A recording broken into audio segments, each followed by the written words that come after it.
I was on my way to my annual health checkup when I suddenly realized I had left my hearing aid at home.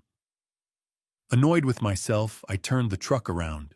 When I pulled into the driveway, I heard my daughter and her husband arguing inside the kitchen. "Tonight, we finish it." I stepped closer to the open window, holding my breath. What I heard next made my stomach drop, and the ground feel unsteady beneath my boots. In that moment, I understood I couldn't walk through my own front door, and if I wanted to survive what they were planning, I had to disappear before they knew I was there. Welcome back to Family Revenge Stories, and thank you for being here. If you're still watching, take a second and comment below. Where in the world are you tuning in from right now? And what's the temperature outside your window? I'm always amazed by how many countries and time zones this channel connects. And just so you know, this narrative includes certain HUKU elements for entertainment and educational value. Any resemblance to real names or locations is coincidental, but the message behind it is powerful and worth hearing. The October sunrise painted the Bitterroot Mountains in shades of copper and gold as I walked the fence line behind the barn. 5:30 came early most mornings, but after 43 years of ranching, my body didn't know any other way. The frost crunched beneath my boots, Montana's way of reminding you winter was always just around the corner. I checked the water trough by the south pasture. The 120 head of black Angus were already stirring their breath, rising in small clouds against the morning chill. This routine checking cattle mending fence, keeping an eye on the land, it was as natural to me as breathing. Vivian used to say I had dirt in my veins instead of blood. She'd been gone 5 years now, but I still heard her voice sometimes carried on the wind that swept down from the high country. The main house stood quiet as I finished my morning rounds. Audrey and Randall had driven up from Bozeman Friday evening, said they wanted to spend the weekend, help out around the place. It was unusual. My daughter practiced law in the city, and her husband worked in some kind of financial consulting. They weren't exactly the ranch visit type, especially not in late October when the temperature barely cracked 40 degrees. I glanced at my watch. 7 o'clock. The cardiology appointment in Livingston was at 7:30, just the annual checkup, nothing serious. Dr. Beverly Harper had been monitoring my ticker for 15 years, and so far the old engine was holding up just fine. I grabbed my truck keys from the hook by the kitchen door and started down the gravel drive. The drive to Livingston usually took 45 minutes, but I'd made it in 40 plenty of times. The 2-lane highway wound through ranch country past properties I'd known my whole life. The Donnelly place, the old McIntyre spread that got sold off to some California outfit 5 years back. This land had stories, and I knew every one of them. I was maybe 10 miles out when I reached up to adjust my hearing aid and felt nothing but my ear. My stomach dropped. The device was sitting on the bathroom counter right next to Vivian's old soap dish, the blue ceramic one she'd brought back from that trip to Santa Fe. I could picture it exactly sitting there in the morning light. I pulled over onto the shoulder and sat for a moment, weighing my options. Dr. Harper's nurse would need to explain the test results, go over the medication schedule. Without the hearing aid, I'd miss half of what she said. These appointments took months to schedule, but showing up unable to hear properly seemed pointless. I checked my watch again. 7:15. If I turned around now, I could grab the device and call from home to reschedule. It wasn't ideal, but it made more sense than sitting in that waiting room, nodding and pretending I understood. The decision made, I swung the truck around and headed back toward the ranch. The October sun had climbed higher by the time I turned down my drive, 7:40 by my watch. The whole detour had taken maybe 30 minutes. I parked by the side of the house near the kitchen entrance and killed the engine. The place sat quiet, just the way I'd left it. I climbed out my boots, hitting gravel with the soft crunch that comes from years of knowing how to move quietly. Ranching teaches you that how to approach a spooked horse, how to check on cattle without disturbing the herd. You learn to read the land, to move like you belong there. That's when I heard the voices. The kitchen window was cracked open, Audrey's doing probably.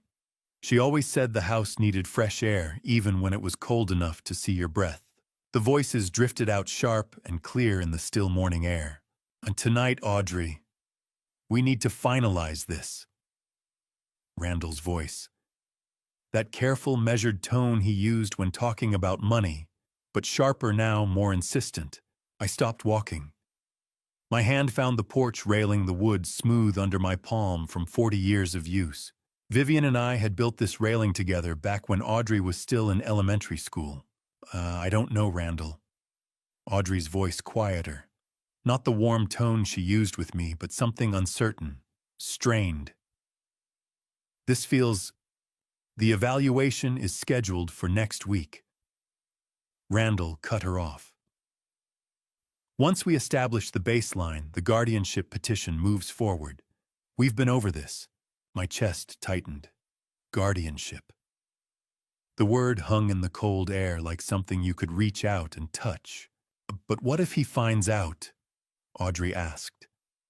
I could hear the worry in her voice, the kind that comes from doubt, from second thoughts.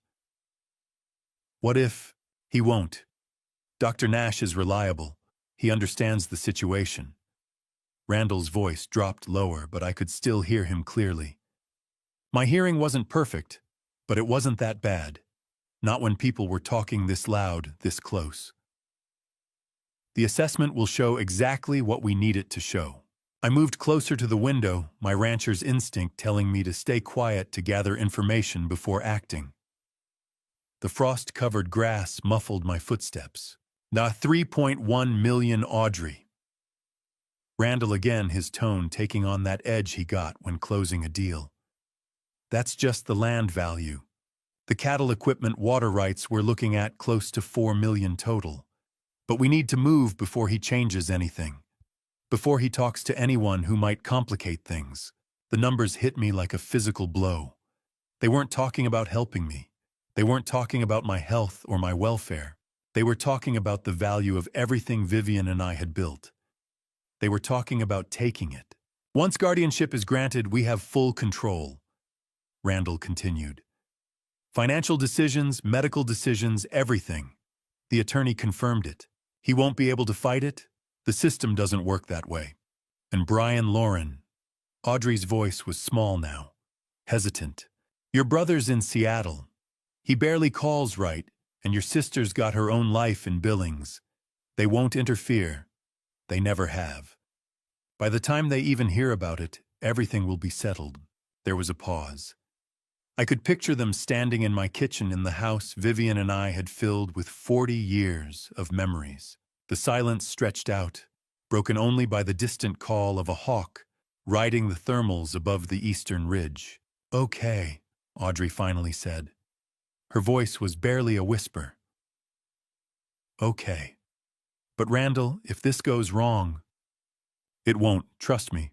I stood frozen beside my own house, my hand gripping the porch railing that Vivian and I had built together 4 decades ago. My daughter, my Audrey, was inside, being pushed into discussing guardianship evaluations, assessments, and the exact value of my life's work. And she was wavering. The morning cold had nothing on the chill spreading through my chest. You said I didn't go inside.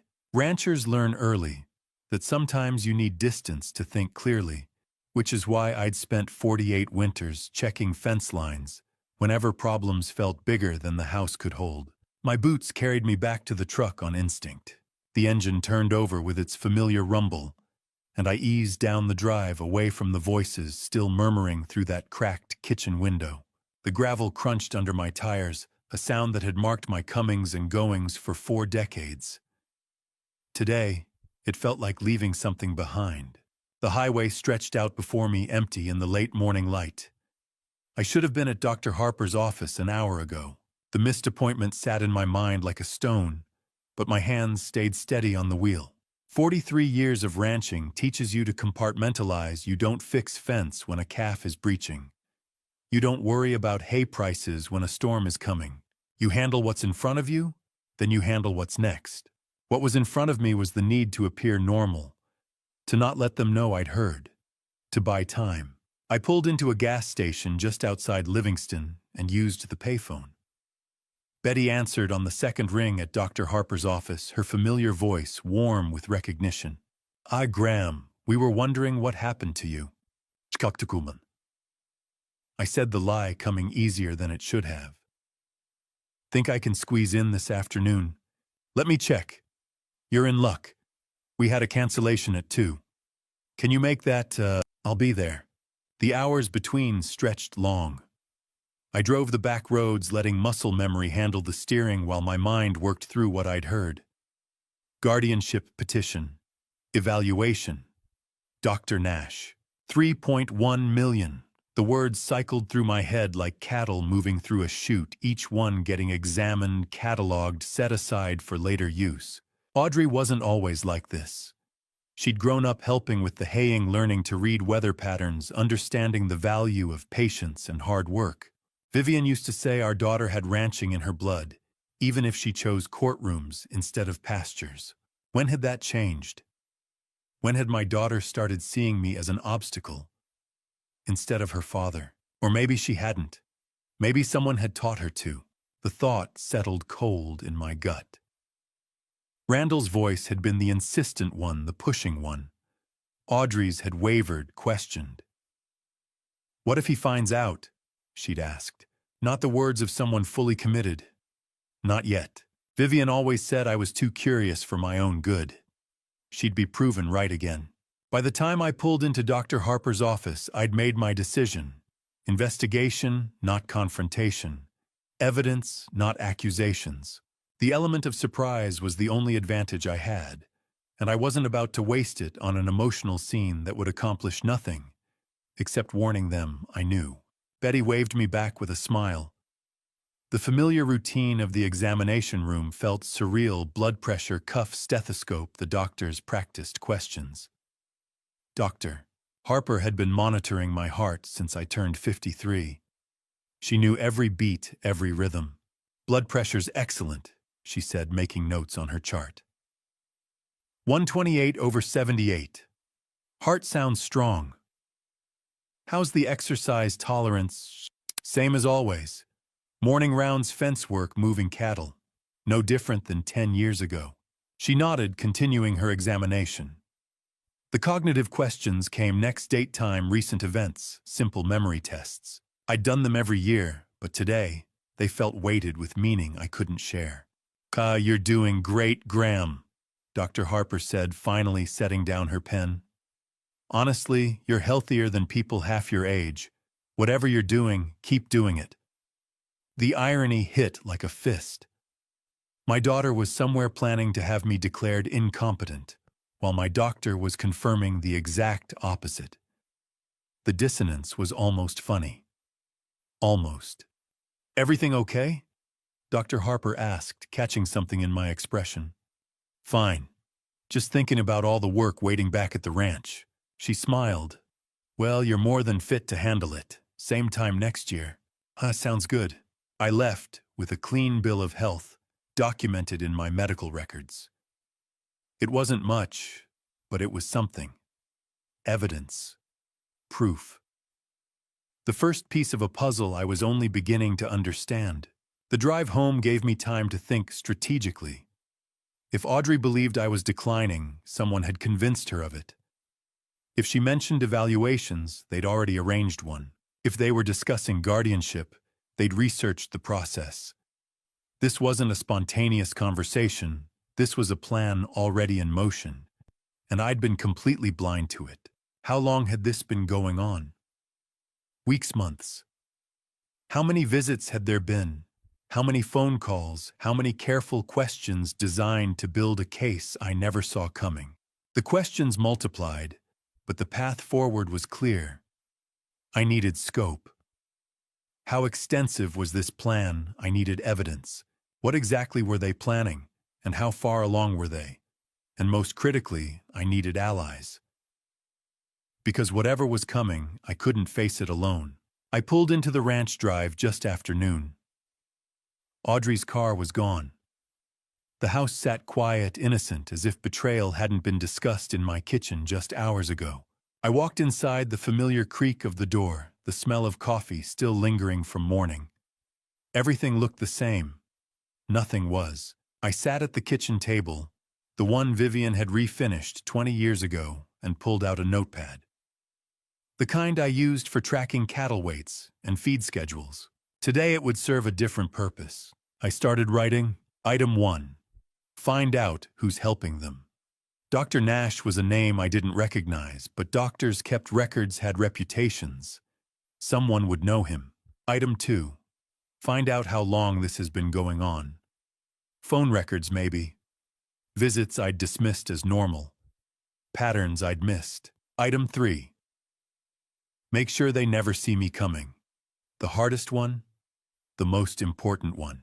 Every instinct I had screamed to confront Audrey, to demand answers, to fight this head-on, like I'd fought every challenge in 43 years of ranching. But ranchers also know when to be patient, when to watch and wait, when to let the other side think they're winning right up until the moment you prove them wrong. I looked down at the list, the words stark against the lined paper.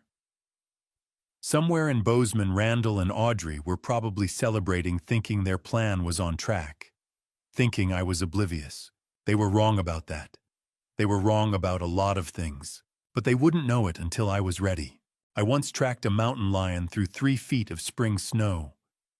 I once found lost cattle in a summer thunderstorm when visibility dropped to 10 feet. Tracking my daughter's plans required the same patience and the same refusal to show your hand too early. Monday morning, I sat at Vivian's old desk in the study. She'd organized everything with the precision of a woman who understood that ranch life required systems. Her filing cabinet still held years of records, cattle sales equipment, purchases, tax documents. Everything a person would need to prove competence if it came to that. I pulled out my phone and dialed a number I hadn't called in 15 years. Marcus Quinn answered on the 3rd ring. Quinn Investigations. Marcus, it's Graham Foster, from the Willow Creek Ranch. A pause, then recognition. Graham. Been a long time. That cattle theft case back in, what was it, 2009? 2009. You found those missing steers in 3 days. Good memory. What can I do for you? I chose my words carefully. I need someone to look into a situation. Family matter. Sensitive. I'm listening. My daughter and her husband are planning to file for guardianship. They think I'm declining. I'm not. I need to know what they're planning, who's helping them, and how far along they are. Marcus let out a low whistle. That's a hell of a thing. You sure about this? I heard them discussing it, in my own kitchen. Okay. I'll need details. Everything you've got. I spent the next 20 minutes laying it out, the overheard conversation, the mention of Dr. Nash, the evaluation scheduled for next week, the 3.1 million figure. Marcus took notes, asked clarifying questions, worked with the efficiency I remembered. I can start today, he said finally. A background check on the son-in-law financial records, if we can access them legally, information on this Dr. Nash character. You mentioned he's in geriatric psychiatry. That's what they said. I've never heard of him. I'll find out everything there is to know. One more thing, Graham, you need to document your own competence. Daily activities, financial management, medical records, everything. Can you do that? Already started. After I hung up, I pulled out my phone and started recording. First video, entry, date, time, morning routine, already completed. Fed cattle, checked water systems, repaired the gate latch on the south pasture. Recited the current cattle count, hay inventory, feed costs per head. The kind of detailed management that doesn't come from a failing mind. Then I turned to the computer, a skill Vivian had insisted I learn 10 years ago, despite my protests. The Montana guardianship statutes loaded slowly on the ranch's internet connection, but I had patience. Ranching teaches you that. The law was clearer than I'd hoped, and worse than I'd feared. 2 family members could petition. A medical evaluation was required. A court hearing would follow. If the judge found cause, guardianship could be granted full control over finances, medical decisions, even where I lived. The person under guardianship had rights to contest, to hire an attorney, but the burden of proof shifted. Once someone claimed you were incompetent, you had to prove you weren't. I printed every relevant statute, highlighted key passages, started building a file. By Tuesday evening, when Audrey's car pulled up the drive, I documented 2 full days of ranch management, researched 3 Montana elder law attorneys, and compiled 15 years of my medical records showing consistent good health. I'd also learned that Dr. Clifford Nash had a reputation for conducting evaluations that favored whoever paid for them. Information Marcus had uncovered in less than 24 hours. I met them at the door with a smile that felt like it belonged on someone else's face. "Hey there. Wasn't expecting you two tonight. Just thought we'd check in," Audrey said, hugging me. "See how you're doing." "Doing fine. Just finished the evening rounds. You two eat, yet I've got leftover roast from Sunday." Over dinner beef I'd raised myself on grass I'd maintained for 40 years. I watched them with new eyes. Randall's careful questions, Audrey's forced cheerfulness. They were building a case, and every interaction was evidence collection. "Dad, what day is today?" Randall asked, casually cutting his meat.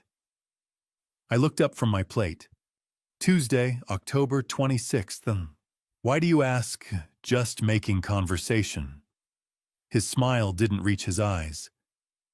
"Dad, did you remember to take your blood pressure medication?" Audrey interjected. "Same time every morning for 5 years running, sweetheart. 8 a.m. with breakfast." I watched her face carefully. "Why you worried about something?" "No, I just checking in." They were documenting signs of decline that didn't exist. Testing my memory, my medication compliance, my awareness of dates and times. Every question designed to expose weakness. What they didn't know was that I was documenting them right back. The phone in my shirt pocket was recording audio. The time-stamped file would show me answering every question correctly, demonstrating full awareness, managing complex ranch operations without hesitation. Randall shifted tactics. "See, how's the ranch finances looking? Property taxes coming due soon, aren't they?" "Paid them last week. October 15th deadline. Been paying them on time for 43 years. I took a sip of water.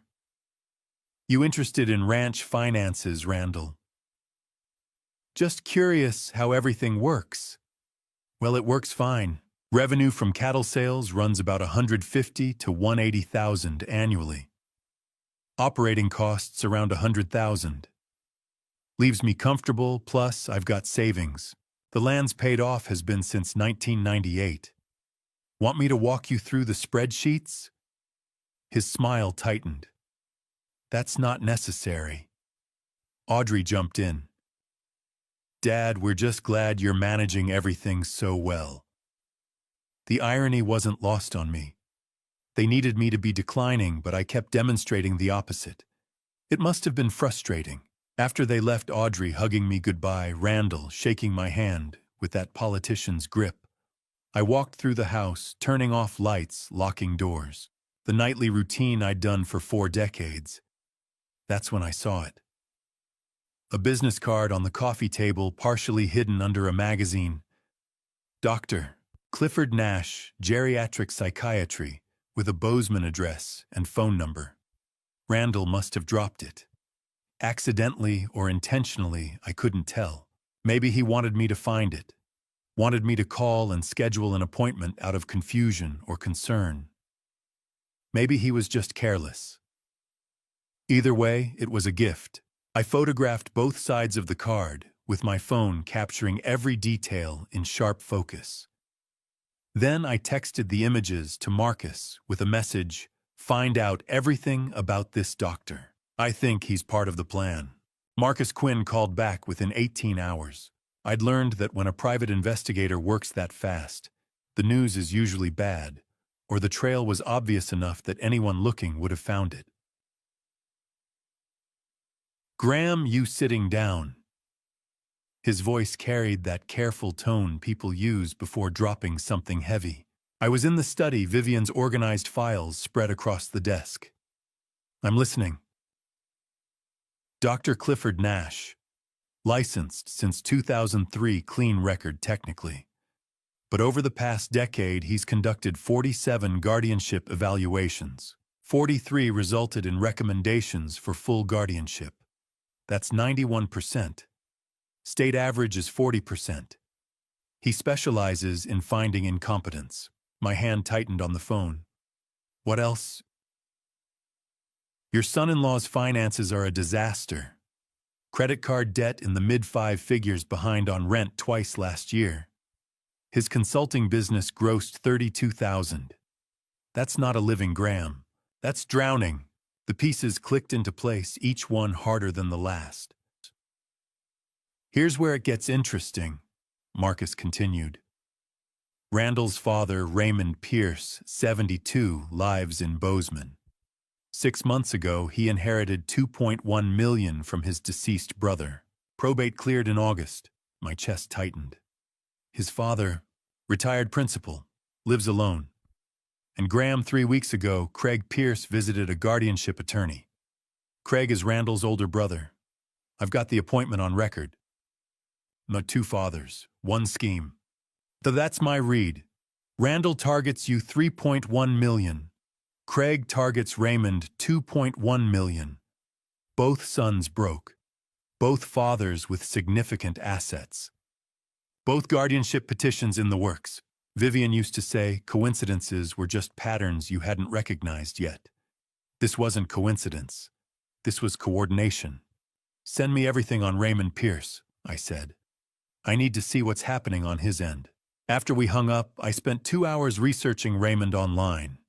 Retired educator, library volunteer, widower for 8 years, 2 sons, Craig and Randall.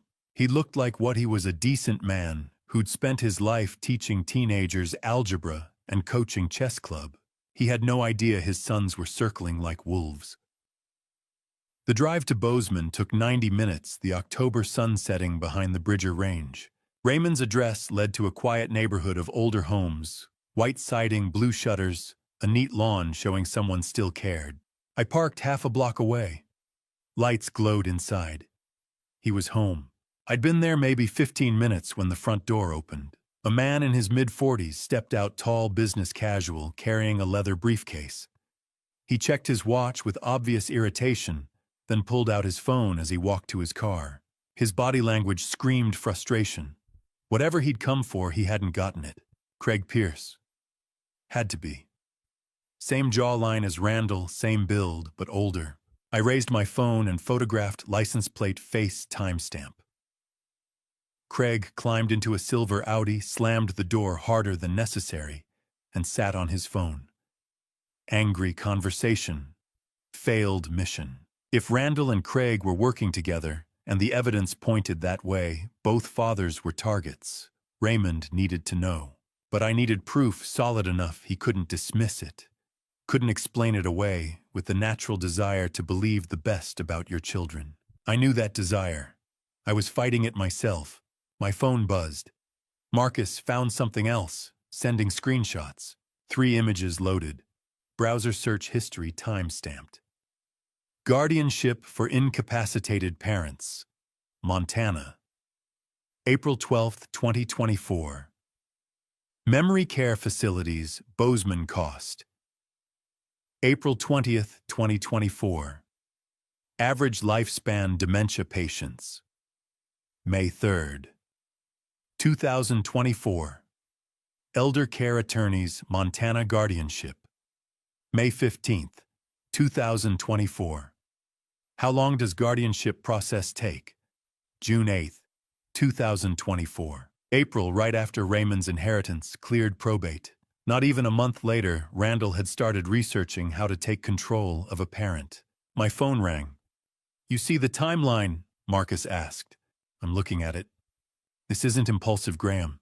This is researched, planned, calculated. They've been hunting you for 6 months. I stared at Raymond's house, imagining the man inside. a retired principal who'd spent his life teaching helping kids learn, a widower maintaining his late wife's garden volunteering at the library, a father who thought his son's visits were genuine concern. He needs to know, I said, but you need an approach strategy.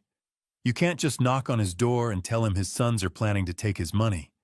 He'll think you're the crazy one. So then I need more evidence first. I'm working on it. Give me another day. In the meantime, watch your back. If they suspect you're onto them, they might accelerate. The evaluation with Dr. Nash, when is it? Next week. That's your deadline. Once you sit for that evaluation, they start building their official case. I ended the call and sat in the darkening street watching lights come on in houses. Normal families having normal evenings. Meanwhile, two sons were planning to destroy their fathers for money. The final text from Marcus came through. Found this too. Randall searched average lifespan dementia patients 3 different times. May, June, and August. This isn't impulsive, Graham. This is researched, planned, calculated. They've been hunting you for 6 months. Both of you. I sat with those words glowing on my phone screen in the gathering darkness, the weight of 6 months of predatory planning settling into my bones. Then I put the truck in gear and headed home, one truth crystallizing with absolute clarity. Whatever happened next, I wasn't facing it alone. Raymond Pierce and I were connected now, whether we knew each other or not. And they'd made a critical mistake. They'd underestimated both of us. I'd never properly met Raymond Pierce. Saw him twice at family gatherings, shook hands, exchanged pleasantries about weather and grandchildren that didn't exist yet. Now I was about to tell him his sons were planning to take everything. Vivian taught me that harsh truths should come with evidence, not accusations. So I spent Thursday night organizing files, photos of Craig leaving Raymond's house, Marcus's report on Dr. Nash, screenshots of Randall's search history, the timeline showing 6 months of predatory planning. Everything documented, time-stamped, undeniable. Friday morning I dialed Raymond's number. Marcus had provided it, along with his daily routine coffee at 8 library volunteer shift, at 10 groceries on Wednesdays. A structured life. The kind that incompetent people don't maintain. He answered on the 4th ring. Hello. Mr. Pierce. This is Graham Foster. We met at Audrey's wedding. And that Christmas, what was it, 5 years back? His voice carried the measured tone of a man who'd spent 30 years managing teenagers. Is everything all right? No, sir, it's not. We need to talk about our sons. In person. Today, if possible. A pause. I could hear him thinking, processing. What's this about, Graham? I'd rather explain face to face, but it involves Randall and Craig and it's urgent. I wouldn't ask if it wasn't important. Another pause longer. The Meadowlark Cafe on Main Street, 9 o'clock. I'll be there. The Meadowlark was the kind of place that hadn't changed in 40 years. Vinyl booths, counter-service coffee that could strip paint. I arrived early, chose a corner booth with a view of the door. When Raymond walked in at 9 sharp, I recognized him immediately, despite the years. Tall, lean, silver hair, neatly combed. He moved like someone still teaching invisible students to walk quietly in hallways. He spotted me, nodded, ordered coffee at the counter, then slid into the booth across from me. Graham. He extended his hand. We shook firm grip, steady eye contact. Thank you for coming. You sounded serious on the phone. What's going on? I pulled out my phone, opened the photo of Craig leaving his house. This was taken Wednesday evening, outside your home. Raymond studied it. That's Craig. He visits sometimes. What? He was carrying a briefcase, left frustrated. Got on his phone, immediately angry conversation. I swiped to the next photo close-up of Craig's face. Shot, does he usually visit in business clothes with documents? He brought some papers last week. power of attorney forms. Said it was precautionary in case something happened to me. Did you sign? No. Raymond set down his coffee cup carefully. It felt rushed, too insistent. I said I wanted to think about it. I pulled out Marcus's printed report, slid it across the table. Dr. Clifford Nash, geriatric psychiatrist. He's conducted 47 guardianship evaluations in the past decade. 43 resulted in recommendations for full guardianship. 91% success rate when the state average is 40. He's known for finding incompetence whether it exists or not. Raymond read slowly, his educator's brain processing information methodically. Why are you showing me this? Because Randall and my daughter mentioned him in a conversation I overheard about filing for guardianship. For me, I pulled out the next document, Randall's financial records. My son-in-law is drowning financially. $32,000 annual income, 5-figure credit card debt, behind on rent. He needs money, desperately. Randall's always been impulsive with finances. It's more than impulsive. I showed him the search history screenshots. These are from Randall's computer. Guardianship for incapacitated parents, Montana. Memory care facilities cost. Average lifespan dementia patients. Deal, all searched starting in April, right after your inheritance cleared probate. Raymond's face went pale. He stared at the timestamps, the systematic progression of research. My brother died in March. The estate settled in August. $2.1 million.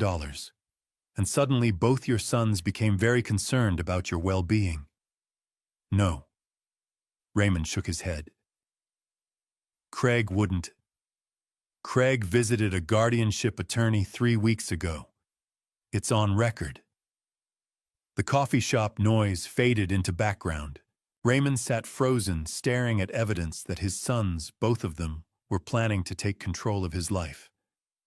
They think I'm declining too, I said quietly. My daughter and Randall are building a case. Medical evaluations with Dr. Nash, questions about my memory, and medication, financial inquiries, disguised as concern. The ranch is worth $3.1 million.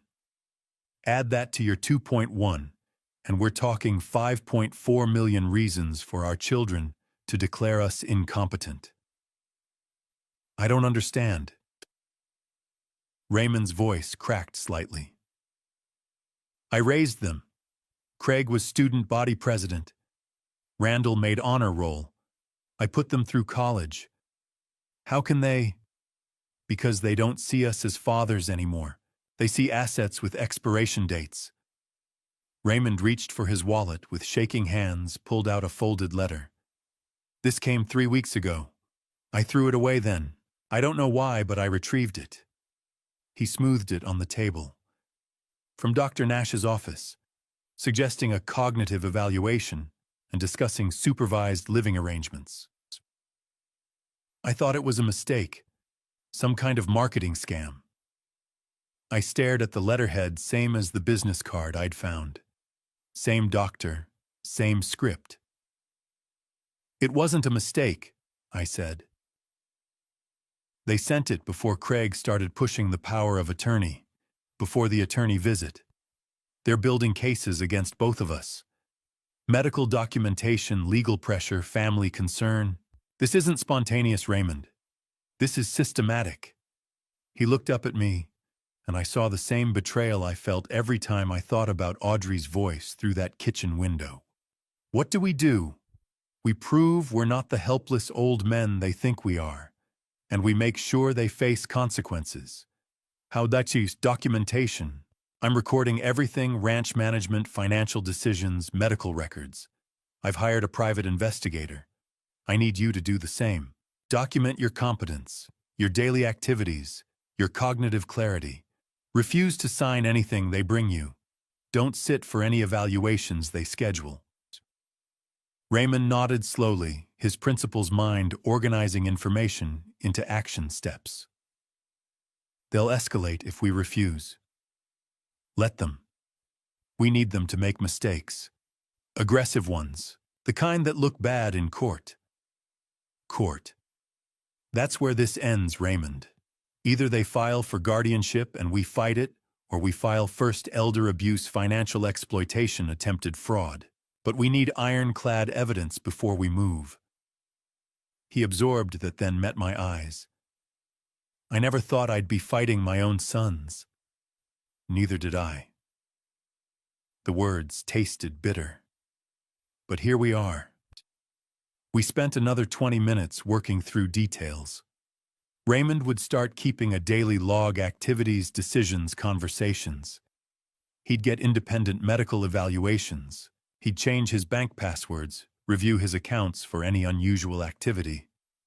We'd communicate daily, share information, coordinate our defense. When we finally stood to leave, Raymond extended his hand again. Thank you for warning me. If you hadn't. We're in this together now. Two fathers against sons who forgot what family means. Shitila, he nodded, his jaw set with the same determination I'd seen him use when refusing to sign Craig's power of attorney forms. They underestimated us. They did. And that's going to be their biggest mistake. We exchanged phone numbers, agreed to call every evening at 7, a check-in system, proof we were both still independent, still sharp. Made a pact, no confrontation, until the evidence was undeniable. Let them think we were oblivious while we built the case that would destroy their plans. I walked Raymond to his car, watched him drive away toward a life that would never look the same. The October morning was crisp, the kind of day Vivian used to love: clear skies, golden aspens against the mountains, air that tasted like winter was coming. My phone rang before I'd even reached my truck. Marcus Quinn. Graham, I found something about Randall you need to hear. Stasa, his voice carried that careful tone, the one that preceded bad news getting worse. It involves his sister-in-law, Courtney. I think this scheme goes deeper than family greed. In 48 years of ranching, I'd learned that predators rarely hunt alone. They work in packs, exploit weaknesses, and always have more than one angle of attack. Randall was no exception. Saturday evening found me at the kitchen table, the same one where Vivian used to grade her volunteer literacy students' assignments. Now it held a different kind of education. Marcus Quinn's encrypted files spread across my laptop screen, each one revealing another layer of betrayal I hadn't seen coming. The call had come that morning. Marcus's voice carrying that careful neutrality he used when the news was worse than expected. Graham, I've got the financial records you wanted, but I found something else. Before I share what Marcus uncovered, the evidence that changed everything about how I saw this conspiracy, I need to know you're still here with me. On a scale of 1 to 10, how shocked do you think I was when I saw what my detective found? Drop your number in the comments right now. Are we talking a 5 mildly surprised, or a 10 completely blindsided? Fair warning. This story includes some fictionalized details crafted for educational purposes.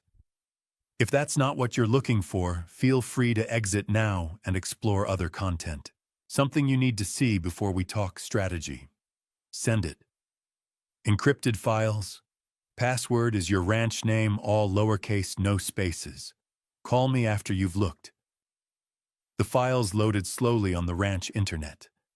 First image: Randall and Courtney at a restaurant in Billings, their body language leaving no room for misinterpretation. His hand on her back, her head tilted toward him in a way that spoke of intimacy beyond family connection. Second image: same two people entering a hotel. Different date 3 weeks later according to the timestamp. Third image: Courtney's credit card statement, charges highlighted in yellow. 3 different hotels over 2 months. Always midweek. Always 2 to 3 hours.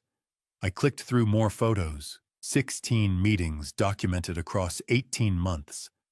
Every 3 to 4 weeks, the pattern consistent and damning. My phone rang. Marcus, right on schedule.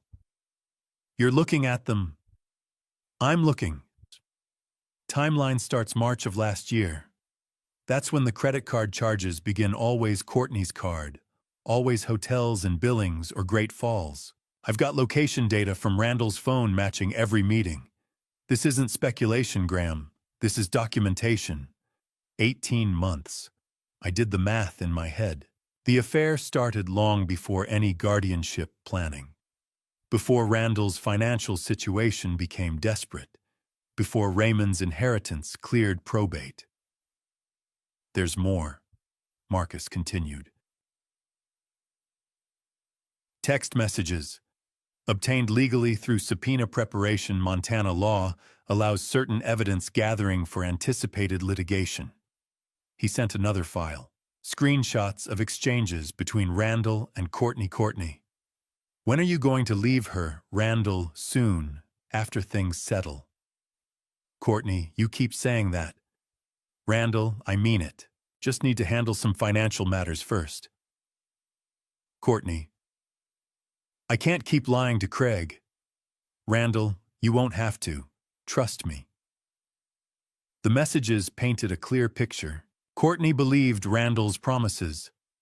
Thought she was part of a future that extended beyond hotel rooms. She was a willing participant, no question about that. But she was also being played like everyone else. Graham, there's one more thing. Marcus's voice dropped. Audio recording. Directional microphone from public property, legal for licensed investigators in Montana. Hotel balcony, 4th floor, Billings Marriott last week. They didn't know they could be heard. The file loaded. I pressed play. Courtney's voice frustrated and demanding. When are you finally going to leave her, Randall? After the assets are settled. Few more months. Ooh, you promised. And I will keep that promise. Randall's voice was smooth, practiced. But if I divorce Audrey now, she gets half of nothing. If I wait until we control Graham's ranch and Raymond's inheritance, I can claim financial hardship. The prenup has provisions for that. A pause. Wind noise against the microphone. Then Courtney again. So this whole guardianship thing is about securing our future. Graham's worth $3.1 million. Raymond's inheritance is $2.1. That's $5.4 million we can access once the guardianships go through. Then I divorce Audrey, claim I'm broke because of legal fees and elder care costs. Prenup kicks in with minimal settlement, and we're free. You, me, and enough money to never worry again. What about Craig? What about him? Randall's voice carried a dismissive edge. He'll be dealing with his own mess when his father's money runs out. He won't have time to worry about us. I stopped the recording. Sat back in my chair, staring at the laptop screen without really seeing it. The kitchen suddenly felt too small, the walls too close. Randall wasn't just stealing from me and Raymond. He was systematically destroying everyone around him. Craig's marriage, Audrey's trust, Courtney's future, Raymond's independence, my life's work. All of it calculated moves in a game where only he mattered.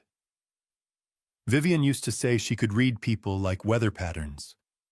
Watch the small signs predict the coming storm. She'd met Randall twice at the wedding and one Christmas dinner. Afterward, she'd pulled me aside in the kitchen. That young man looks at people like they're tools, Graham, not human beings, just tools to be used.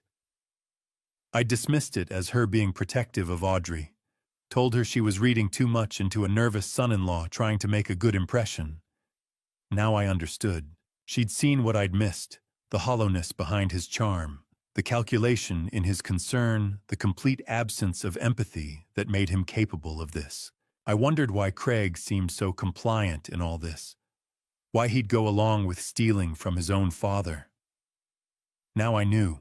If Craig wavered, if he showed signs of backing out, Randall had the perfect leverage. The affair, the betrayal, the threat of destroying Craig's marriage if he didn't cooperate. Courtney didn't know she was disposable, a tool to control Craig, and once her usefulness ended, Randall would discard her without a second thought. The recording made that clear. He was planning to claim poverty in the divorce, use the prenup to minimize what Audrey got, then presumably do the same to Courtney when that relationship ran its course. There were betrayals deeper than money. Randall was teaching me that lesson with brutal efficiency. I clicked back to the balcony photo. Randall and Courtney silhouetted against the city lights, her head on his shoulder. She looked content, believed in a future that would never exist. He looked like a man surveying assets. I closed the laptop and sat in the kitchen darkness, Vivian's reading lamp casting long shadows across the table. Outside, the ranch settled into its nighttime rhythms, cattle bedding downwind through the pines, the familiar creaks of a house that had sheltered our family for 4 decades. Everything looked normal. Everything was broken. The question was simple, but the answer wasn't. Did I tell Craig that his brother was having an affair with his wife? Did I hand him that truth? Now watch him explode. Possibly turn him into an ally driven by rage and hurt. Or did I use Randall's secret as leverage, let him think he was safe while I built the trap around him? Control the timing of the revelation. For maximum impact, Vivian would say the truth was always better. She believed in honesty, the way she believed in sunrise, fundamental, non-negotiable, the foundation of everything good. But Vivian hadn't heard that recording. Hadn't seen 18 months of calculated manipulation documented in credit card statements and text messages. Hadn't been fighting someone who could sleep with his brother's wife while plotting to steal from both their fathers, all without a trace of conscience. Sometimes the truth was a weapon, and sometimes timing was everything. I'd delivered hard news before. Told ranchers their cattle were sick. Told neighbors their dog had gotten into my herd. But telling a man his brother was sleeping with his wife while plotting to steal their father's money, that was entirely different territory. I called Craig Saturday night, kept it short. We need to talk. Not about your father, about your brother. The pause stretched long. What about Randall? Tomorrow morning, 6 a.m., the Silver Spur Diner in Livingston. Come alone. Graham, what's 6 a.m., Craig? Trust me, you'll want to sit down for this. The Silver Spur opened early for ranchers and truckers, strong, coffee-hot breakfast booths, with enough privacy for difficult conversations. I arrived at 5:45, chose the corner booth, ordered coffee I didn't drink. Craig walked in at 6 sharp, moving like a man heading to an execution. He slid into the booth across from me, expression wary. This better be important. I'm not happy about showing you this. I pulled the envelope from my jacket. But you need to see it. The first photo slid across the table. Randall and Courtney at a restaurant, his hand covering hers. Craig stared, his face going blank. Second photo, them entering a hotel, timestamp clear. Third photo, their body language leaving no room for misinterpretation. More photos spread across the table like a losing hand of cards. Kissing in a parking lot. Walking together, his arm around her waist. Laughing at shared jokes. Craig's hands shook. The color drained from his face, leaving him gray under fluorescent lights. I let him process. Didn't rush. Sometimes hard truths needed silence. How long? Craig finally whispered. 18 months. That's how far back the evidence goes. He set down a photo, Courtney with her head on Randall's shoulder. 18 months. Credit card records show 16 meetings, always hotels, 3 to 4 week intervals. I showed the statement, highlighted charges visible. Always Courtney's card. Craig's jaw worked, teeth grinding. Why show me this? Because you need to understand what's really happening. Randall needed you compliant. This affair is insurance. If you hesitated about the guardianship plan, he had leverage. The guardianship. Craig looked up sharply. My father.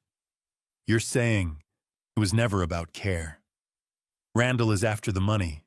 Your father's inheritance, my ranch. 5.4 million combined. And he's been manipulating everyone to get it. I pulled out the balcony recording transcript, highlighted. Craig read slowly. His expression shifted from shock to cold, focused rage. He said this about divorcing Audrey after getting control. His finger stabbed the paper. About claiming poverty, that's his voice. Recorded last week.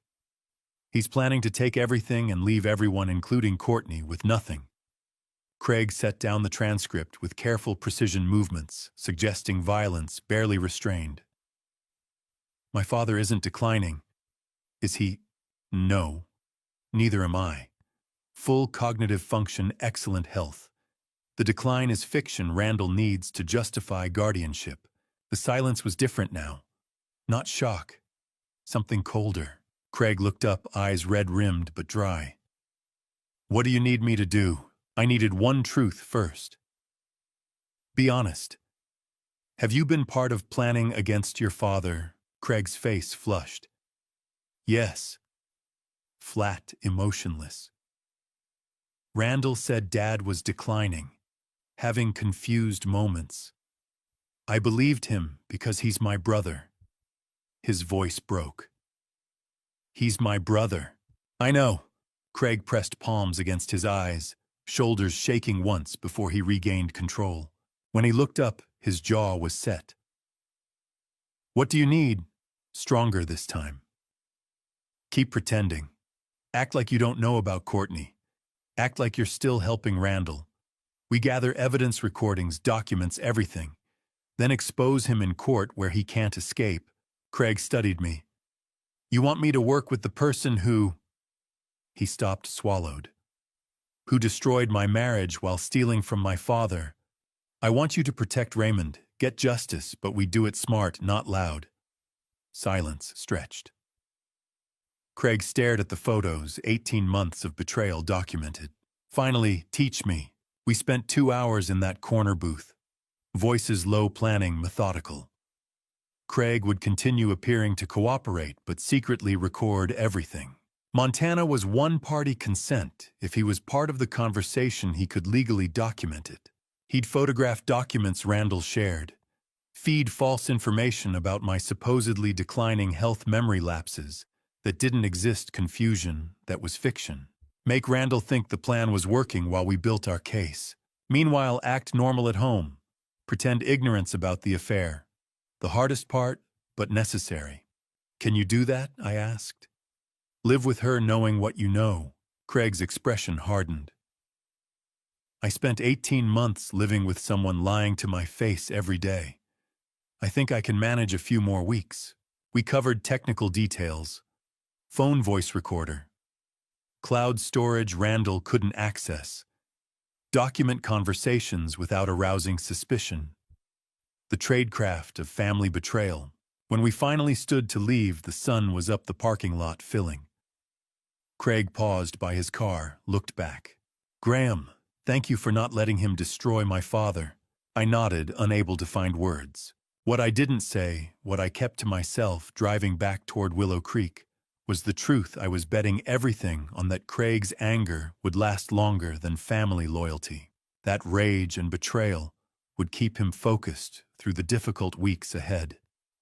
That a son's love for his father would prove stronger than a brother's bond already shattered. It was a gamble. But then this whole thing was a gamble, 2 old men and 1 betrayed son against a sociopath who saw people as tools.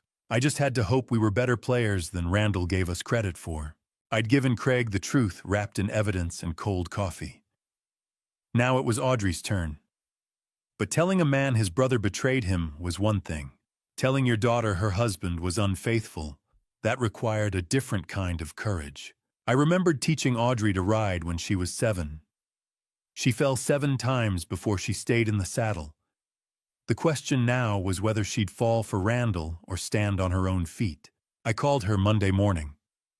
Audrey, we need to talk. Just you and me. Dad, if this is about the guardianship, it's about Randall. The pause was shorter than Craig's, but I heard the same wariness. Okay. 1 o'clock. The cottonwood was different from the silver spur upscale lunch crowd cloth napkins. Afternoon light softer than dawn's harsh fluorescence. Audrey arrived at 1 sharp, dressed for client meetings, her lawyer's mask already in place. Dad, I really don't think... Please, Let me say what I need to say. She nodded, folding her hands on the table. Professional. Composed. I pulled out my phone. I'm going to show you something. Watch it all the way through. The video played 30 seconds of security footage from the Billings Marriott. Randall and Courtney walking to her car, his arm around her waist. At the car, he pulled her close, kissed her in a way that left no room for brotherly affection. The timestamp, 2 weeks ago. I watched Audrey's face. Watched the color drain. Watched her eyes fill with tears that spilled over despite her attempt to blink them away. The video looped. She couldn't look away. How long? Her voice barely a whisper, cracking. 18 months with Craig's wife. Her hand went to her mouth, a small sound escaping. The professional mask shattered. My daughter sat crying silent tears while the video played again. I reached across the table, took her hand. I'm sorry, baby. She pulled away, wiped her eyes, tried to compose herself. Failed. He told me you were declining, that we had to act fast, that it was mercy. I know. He said you were forgetting things, getting confused. She looked up, mascara-smudged eyes red. Dad, what have I done? You loved someone who lied to you. I helped him plan to take your ranch, everything you and Mom built. Her voice rose, cracking. I'm a lawyer. I know what guardianship means. I was helping him take away your rights because I believed. She couldn't finish, both hands over her mouth. I let her process.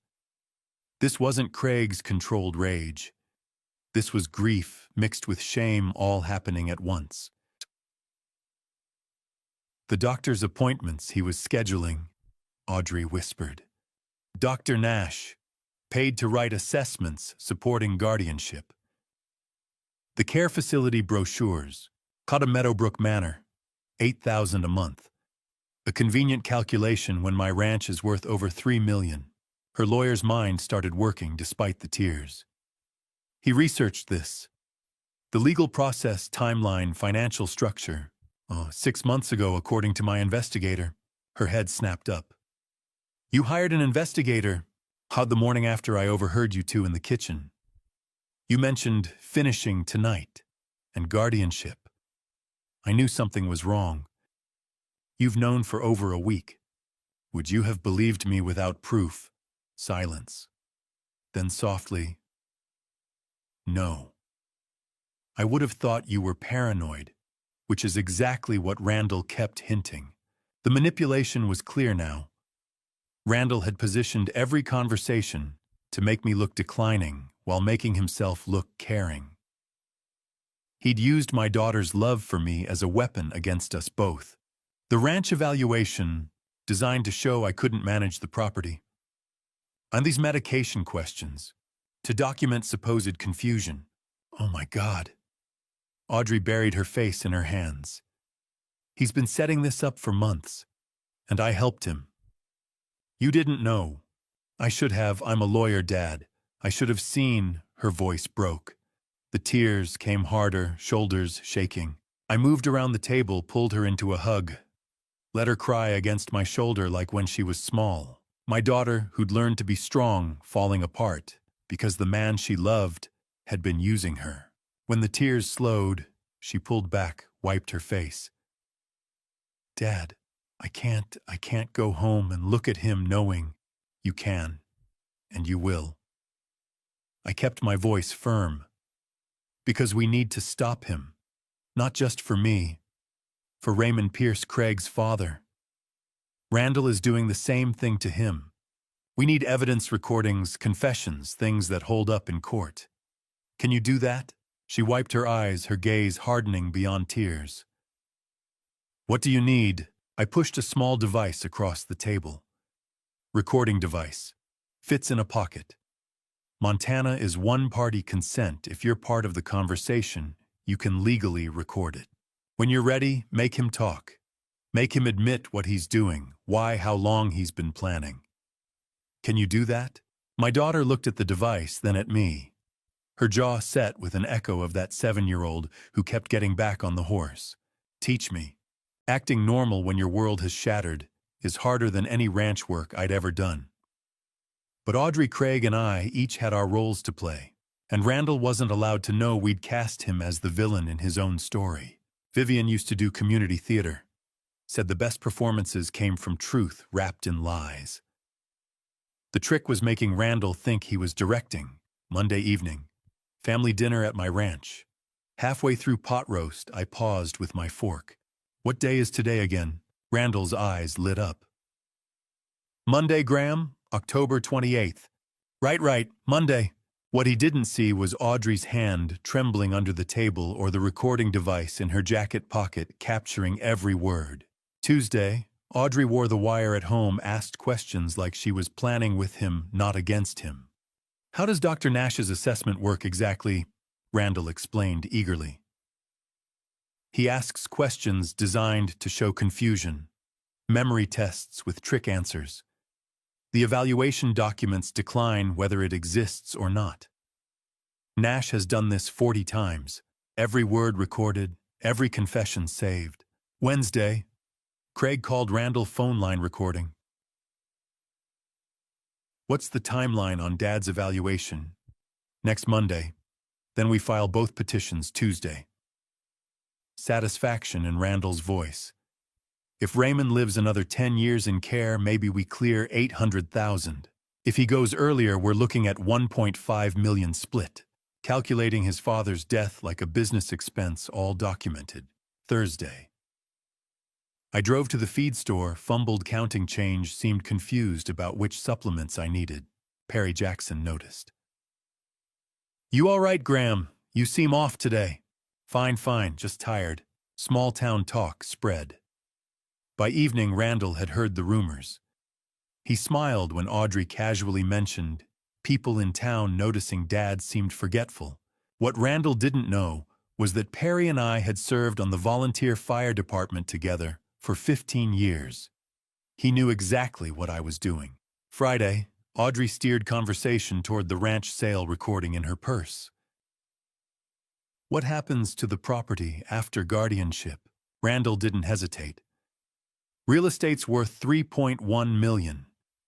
Your siblings get inheritance shares eventually, but with guardianship, we control the trust distribution timeline. We could stretch payouts over years. Every detail captured. Saturday. Craig accessed Randall's briefcase, photographed every document. Paid invoice to Dr. Nash $15,000. Draft guardianship petition. LLC formation papers. Timeline spreadsheet calculating care costs against inheritance depletion. 200 photos. All time-stamped. All backed up. Sunday afternoon. We met in a storage unit I'd rented. Spread the evidence across a folding table. 15 hours of recordings. Over 200 photographs. Financial documents showing money paid to Nash, calculations about how long we'd survive. We have enough to destroy him, I said. Now we wait for court. Audrey picked up her phone, scrolled to a recording from Wednesday. You need to hear this one. She pressed play. Randall's voice filled the space, talking to someone on the phone. Audrey's the easiest one. She always feels guilty about everything. You just hint that her father's declining, show her some research about elder care, and she convinces herself. Women are emotional like that, you have to use it. Audrey's hands shook holding the phone. I'm going to make him pay for that, she said quietly. You already are, I answered. Every word he says because he thinks you believe him, that's when you're building the trap. Craig spoke for the first time in an hour. When does this end? When the judge hears everything we have. When Randall can't lie his way out because his own words condemn him. We packed the evidence carefully. Marcus would deliver copies to our attorney. The originals stayed locked in that storage unit. That evening, my phone rang. Audrey calling from home, Randall's voice excited in the background. Dr. Nash evaluated your father today, Audrey. The assessment is perfect, significant cognitive decline needs supervised care. Raymond's evaluation is Monday. Both guardianship petitions filed Tuesday morning. We're right on schedule, sweetheart. By Thanksgiving, this'll all be settled. Through the video call, I watched Audrey glance toward where I stood by the sink, holding my coffee mug, pretending to look confused about where to set it down the same spot for 40 years. "That's wonderful news, honey," Audrey said brightly. Randall hung up. Audrey looked directly at the camera, mouthed 2 words, "Tuesday, court." I nodded. The game was on. I'd hired hands for calving season veterinarians for sick cattle contractors to fix the barn. But I'd never hired someone to fight for my right to exist independently. Meet Patrick Sullivan. Vivian used to say good lawyers were like good horses, rare, expensive, but worth every penny. Patrick Sullivan was both. 63 years old, elder law specialist, reputation for making opposing counsel reconsider their own cases. Marcus Quinn had recommended him with one sentence: "He eats guardianship abuse cases for breakfast." Saturday morning found us in Patrick's Bozeman office, me, Audrey Craig, and Raymond Pierce on a laptop screen via video call. The conference table was covered with our evidence, printed transcripts, photos, financial documents, storage drives containing 15 hours of recordings. Patrick spent the first hour reviewing everything in silence. Occasionally, he'd pause, rewind an audio file, make notes on his legal pad.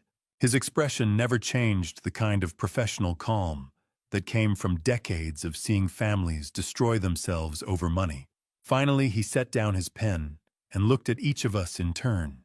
"Wow, this is one of the clearest conspiracies I've ever seen. You've essentially done my job for me." Audrey, sitting beside me in her own lawyer mode, leaned forward. "What's our strategy?" So normally we'd play defense. But with this amount of evidence, Patrick tapped the stack of transcripts. "We attack." He pulled out a whiteboard, started mapping the timeline. "They file guardianship petitions Tuesday morning, 1 for Graham, 1 for Raymond. Standard procedure is a hearing within 2 weeks. Here's what we do." I watched him work, impressed by the precision. This was a man who understood that elder law wasn't just about contracts and courtrooms. It was about dignity, autonomy, the right to control your own life. "Well, we let them file," Patrick continued. "Don't oppose it initially." In fact, he looked at Craig and Audrey. "You two testify in support of Randall at first." Craig's head snapped up. "What?" "Build his confidence. Let him think he's winning. Then we introduce the recordings. Mid-testimony, you both flip. He won't have time to prepare, no defense strategy, nothing. We bury him with his own words." Audrey's lawyer brain was working. "That's risky. The judge might believe him before we flip." Patrick smiled, not friendly, more like a wolf spotting prey. "Not with what I'm planning." He turned to the whiteboard, started listing points. "We're going to have 4 things they can't counter. 1, medical evidence. I'm arranging evaluations with 3 independent specialists, neurologist, psychiatrist, general practitioner. They'll examine both Graham and Raymond thoroughly, prove full cognitive function, excellent health, sharp decision-making. We'll have those reports filed before the hearing." Raymond's voice came through the laptop speaker. "When?" "This weekend, if possible. I have colleagues who owe me favors." Patrick continued. 2, financial forensics. Craig, you're an accountant. You'll testify about Randall's debts, his LLC structure designed to hide assets payments to Dr. Nash. The money trail proves motive. We show the judge this isn't about care, it's about theft. Craig nodded, his expression grim. "I can do that. 3 community witnesses. Graham, I need ranchers, neighbors, business owners who can testify to your competence. People who've known you for decades. Can you provide that? 20 names by Monday," I said. "Too good. Because juries respond to community standing, and while there's no jury in guardianship hearings, judges are human. They'll listen to people who've watched you manage a ranch for 40 years. Patrick moved to the final point. 4, the recordings. Randall's own words. His plans, his timeline, his cold calculations about how long you'd survive in care. We play them in open court. The judge will hear exactly who he is. He set down the marker. Randall thinks he's playing chess. We're going to show him it was always our board. I leaned forward. When do we move? Patrick's smile widened. They file Tuesday. We file our counter Wednesday: elder abuse, financial exploitation, attempted fraud. Medical evaluations this weekend. Court date probably 2 weeks out. Ladies, gentlemen, we're going to war. The meeting continued for another hour, working through details. Patrick would coordinate the medical evaluations. Marcus Quinn would provide investigative testimony. Audrey would prepare the financial documentation. Craig would organize the LLC paperwork showing Randall's asset hiding structure. Raymond on the screen looked 10 years younger than when we'd first met at the coffee shop. Patrick, what are my chances? With this evidence, 95% they withdraw before trial. If they're stupid enough to proceed 100%, you win. And criminal charges? Sure, that's up to the DA, but I'll recommend it. Elder financial exploitation, conspiracy to commit fraud, possibly more, depending on what the prosecutor finds. When the meeting finally broke up, we stood in the parking lot, 3 people bound by betrayal and determination. Raymond had signed off the video call with a promise to be in Montana for the hearing. Audrey grabbed my hand as we walked toward our trucks. Dad, one more thing. Randall's been leaving his phone unlocked lately. He thinks I'm completely on his side. Last night I saw texts with Courtney Craig's wife. They're meeting Monday night. If we can catch them. She looked at Craig. Would that help? Craig's face was stone. Photograph it. Crystal clear. I want him to know that I knew before the court destroys him. I looked at my daughter and this man who weeks ago was working against us. 2 people Randall had manipulated, now united against him. 2 people who'd chosen the hard path of doing right over the easy path of going along. We're really doing this, I said. Audrey squeezed my hand. We really are. I'd been evaluated by veterinarians more times than human doctors. Checking cattle for disease teaches you about thoroughness. But 3 medical specialists in 2 days. That was an entirely different kind of scrutiny. Vivian used to drag me to annual checkups. Said prevention was better than cure. I'd grumbled about wasted time, but she'd been right. Now those years of documented good health were about to become armor. Randall thought he had Dr. Nash's rigged assessment locked in. He didn't know we were building our own. Saturday, 8 a.m. Dr. Judith Manning's office in Billings looked like any neuropsychologist's practice diplomas on the wall bookshelves, full of cognitive science texts, testing materials arranged on a desk. She was methodical, no nonsense, exactly the kind of expert Patrick had promised. Mr. Foster, I'm going to conduct a series of tests evaluating memory, executive function, and cognitive processing. Just answer honestly. There are no right or wrong responses. I'm establishing your baseline. The tests felt both simple and complex. Remembering 3 words, apple, table, penny, then recalling them after 20 minutes of other questions. Drawing a clock face showing 3:15. Identifying patterns in sequences.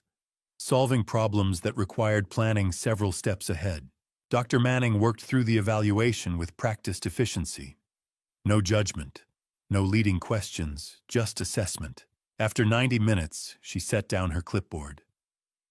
Mr. Foster, you're performing better than most 50-year-olds I test. Your memory is excellent. Executive function is above average for your age group. Pattern recognition is sharp. Frankly, whoever suggested you needed guardianship evaluation hasn't spent 5 minutes actually assessing you. She typed notes into her computer. I'll have the written report to your attorney by Monday morning. But for your peace of mind, there is 0 evidence of cognitive decline. None. Saturday, 1 p.m. Dr. Nicholas Ford's practice occupied a quiet building in Bozeman. Geriatric psychiatry, the sign read. Patrick had chosen him specifically, 30 years evaluating elderly patients, reputation for objectivity. This evaluation felt different. More conversational, though I knew every question was calculated. How has your mood been lately? complicated, family issues. Not tell me about that. I explained enough son-in-law claiming I was declining daughter, believing him the discovery of the manipulation. Dr. Ford listened without interrupting, occasionally making notes. Under significant stress then. Yet you're managing your ranch independently. Handling finances, maintaining property, caring for livestock. Every day for 43 years. He walked me through mental status questions, depression screening, anxiety assessment, testing my grip on reality, my understanding of the situation I faced. Finally, Mr. Foster, your cognitive function is remarkable. You're experiencing situational stress, which is entirely appropriate given what you've described. But there's no evidence of depression, no indication of impaired reality testing. You're not just competent, you're exceptionally clear-headed under circumstances that would break most people. Sunday, 9 a.m. Dr. Beverly Harper had been my physician for 15 years. She knew my medical history, had watched me age from 53 to 68 without significant issues. Patrick wanted her evaluation on record anyway. Comprehensive physical proving I wasn't just mentally sharp but physically capable. The examination was thorough. Blood pressure 128/78, exactly where it should be. Heart sounds strong, no arrhythmia. Lung capacity excellent. Reflexes normal. Gait steady, balance solid. Graham, you're healthier than people 20 years younger. Dr. Harper smiled, typing into her tablet. I'm documenting everything: your medication compliance, your annual checkups, your stable vitals over 15 years. Whoever's claiming you need supervised care is either lying or incompetent. She printed a summary, handed it to me. Give this to Patrick. I'll send the full evaluation Monday, but this covers the basics. You're fit, capable, and managing chronic conditions better than 90% of my patients. I sat in my truck afterward reviewing the written summaries all 3 doctors had provided. 3 specialists. 3 reports. All saying the same thing. Cognition intact. Physically capable, emotionally stable, fully competent. The irony hit hard. Randall had arranged Nash's evaluation to prove I was declining. Now I had 3 independent assessments proving the opposite. Nash's report would stand out like a sore thumb, a paid fiction contradicting objective medical reality. I called Patrick Sullivan, got the medical reports. How'd we do? Total victory. All 3 doctors said I'm competent. Dr. Manning called my cognition remarkable. Dr. Ford said I'm exceptionally clear-headed. Dr. Harper said I'm healthier than people 20 years younger. Patrick's satisfaction came through the phone. Excellent. Raymond's evaluations came back the same: 3 doctors, all confirming full capacity. Now Randall faces a problem. His paid evaluation against 6 independent ones. The math doesn't favor him. What about Nash? His reputation will be shredded. When the judge sees 3 neuropsychologists contradicting 1 paid hack, Nash's credibility evaporates. I'm also filing a complaint with the medical board. If he's done this to you and Raymond, he's done it to others. I felt the case strengthening around me like layers of protection. Medical evidence, financial forensics, recordings, community witnesses, every piece fitting together. Court date confirmed yet. Should be this week. I'll call when I know. Driving home, my phone buzzed. Text from Audrey. Randall just told me court date is confirmed. November 14th, 9 a.m., 2 weeks from today.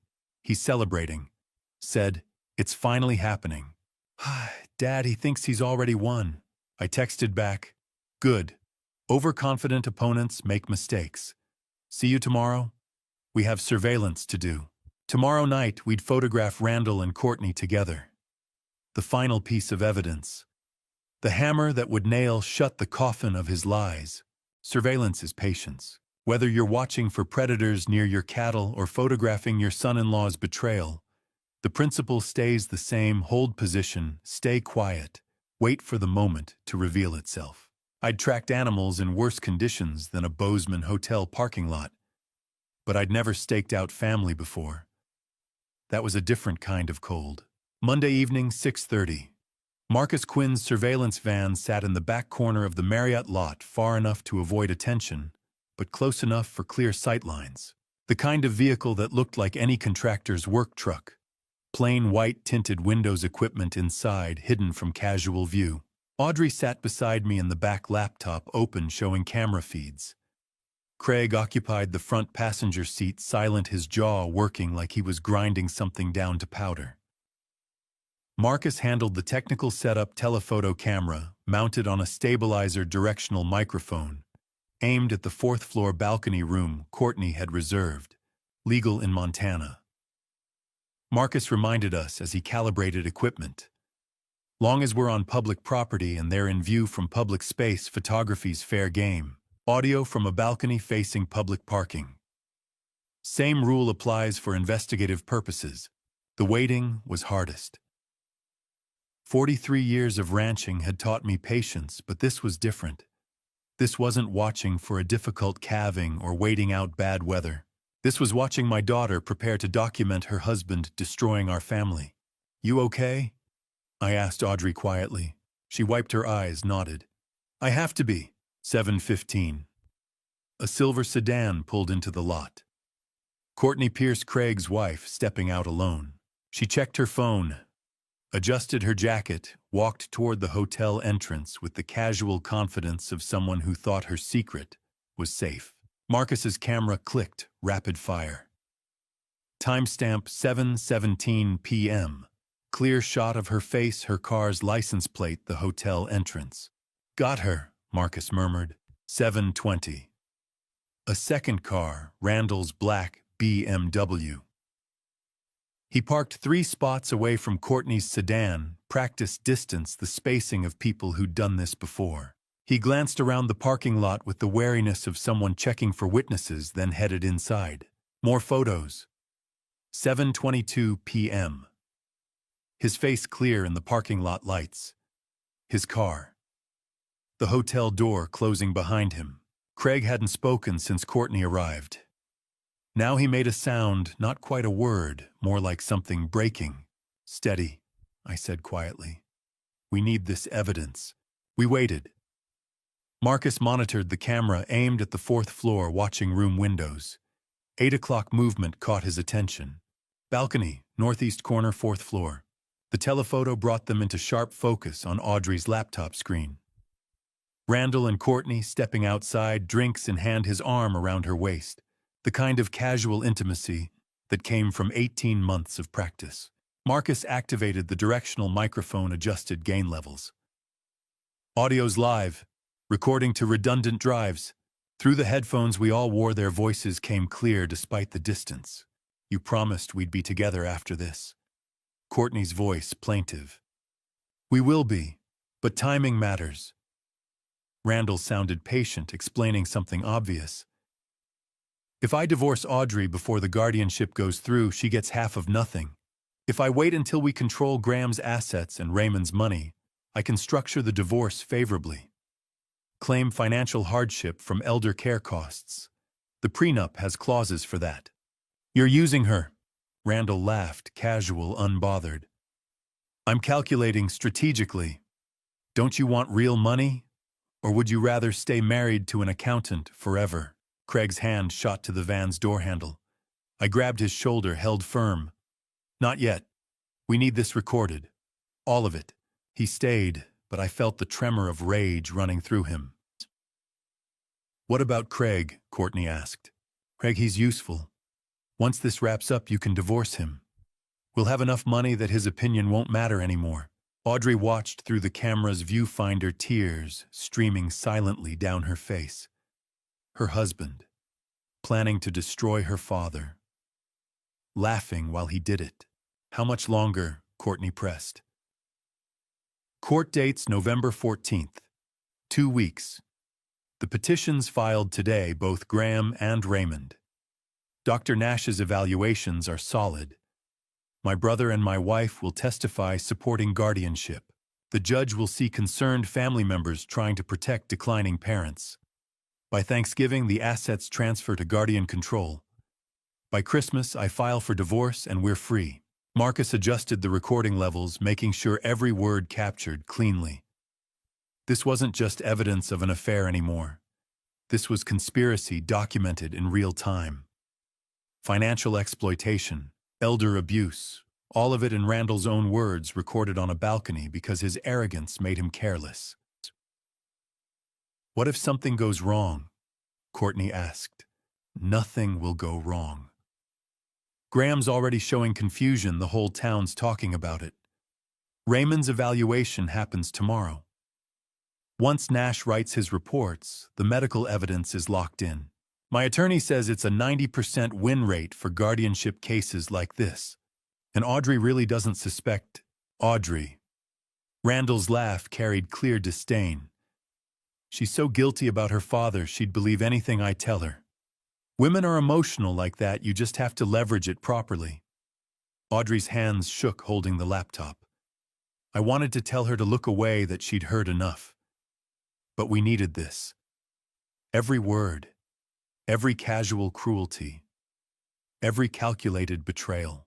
They stayed on the balcony another 10 minutes, discussing logistics timelines, what they'd do with the money. Marcus recorded it all, video audio timestamps matching GPS data proving location and date. When they finally went back inside, Marcus secured the equipment, copied files to 3 separate encrypted drives. Photos, timestamps, audio, he said, handing me a memory card. All legally obtained under Montana investigative statutes. This is nuclear Graham. Career ending for Nash, life-destroying for Randall. No court could ignore this. Audrey wiped her tears, her voice steadier than her hands. I have to go home. Act normal. Pretend I didn't just watch my marriage end through that hotel window. Can you do that? I asked. I've been doing it for weeks. She looked at me and I saw steel under the grief. One more night won't kill me, but it might kill him legally. Craig's voice came flat, emotionless. Tomorrow I call Raymond. Tell him it's time. We have everything we need now. I looked back at the hotel 4th floor balcony, door closed. Randall and Courtney's shadows moving against curtained windows. Court's in 2 weeks. They think they're celebrating their plan. They have no idea they just handed us the tools to convict them. We drove away in silence, each processing what we'd witnessed. Audrey headed home to play the supportive wife. Craig to his empty house where his wife was still at a hotel with his brother. Me to a ranch that was supposed to be stolen in 2 weeks. My phone buzzed as I pulled into my drive. Text from Patrick Sullivan. Randall filed guardianship petitions today. For both you and Raymond, November 14th, court date confirmed. It's official, we're going to war. I texted back. We just got the ammunition. Day 8, Wednesday. The week before trial was a strange mix of silence and intensity. Randall thought he had 14 days to enjoy his victory. I had 14 days to prepare his exposure. I spent Wednesday afternoon making phone calls to people who'd known me for decades.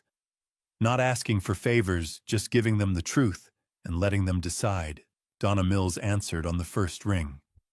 She'd been buying cattle from me for 20 years. Graham, I've been expecting this call. Heard rumors in town.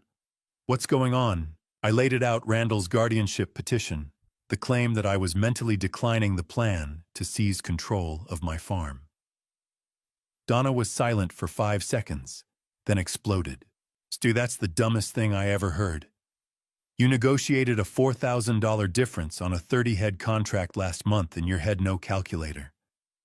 I'll testify. What do you need? Next was Perry Jackson at the feed store.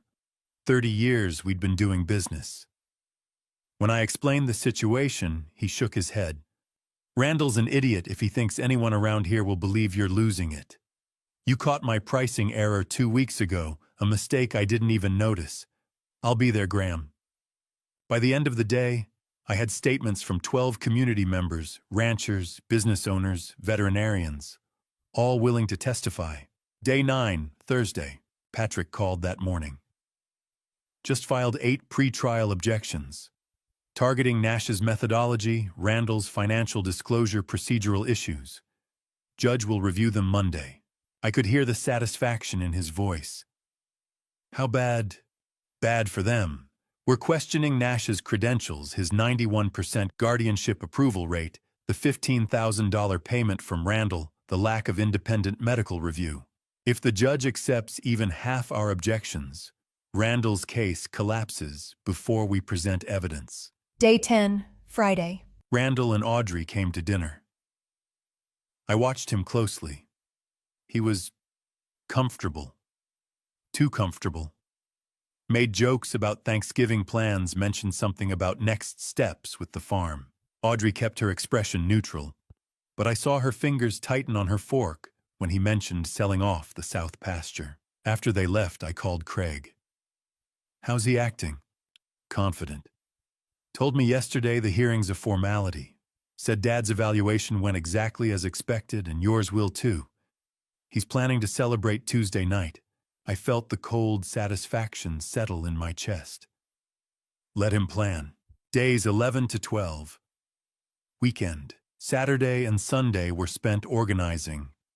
Not collecting evidence, we'd done that. This was about making it accessible, indexed, ready for Patrick to deploy. I spread everything across my kitchen table. 6 independent medical reports. 3 for me, 3 for Raymond, all confirming full cognitive capacity. Financial forensic analysis showing Randall's debts, the LLC structure, designed to hide assets, the payment to Nash. Over 15 hours of recorded conversations, all time-stamped, all legally obtained.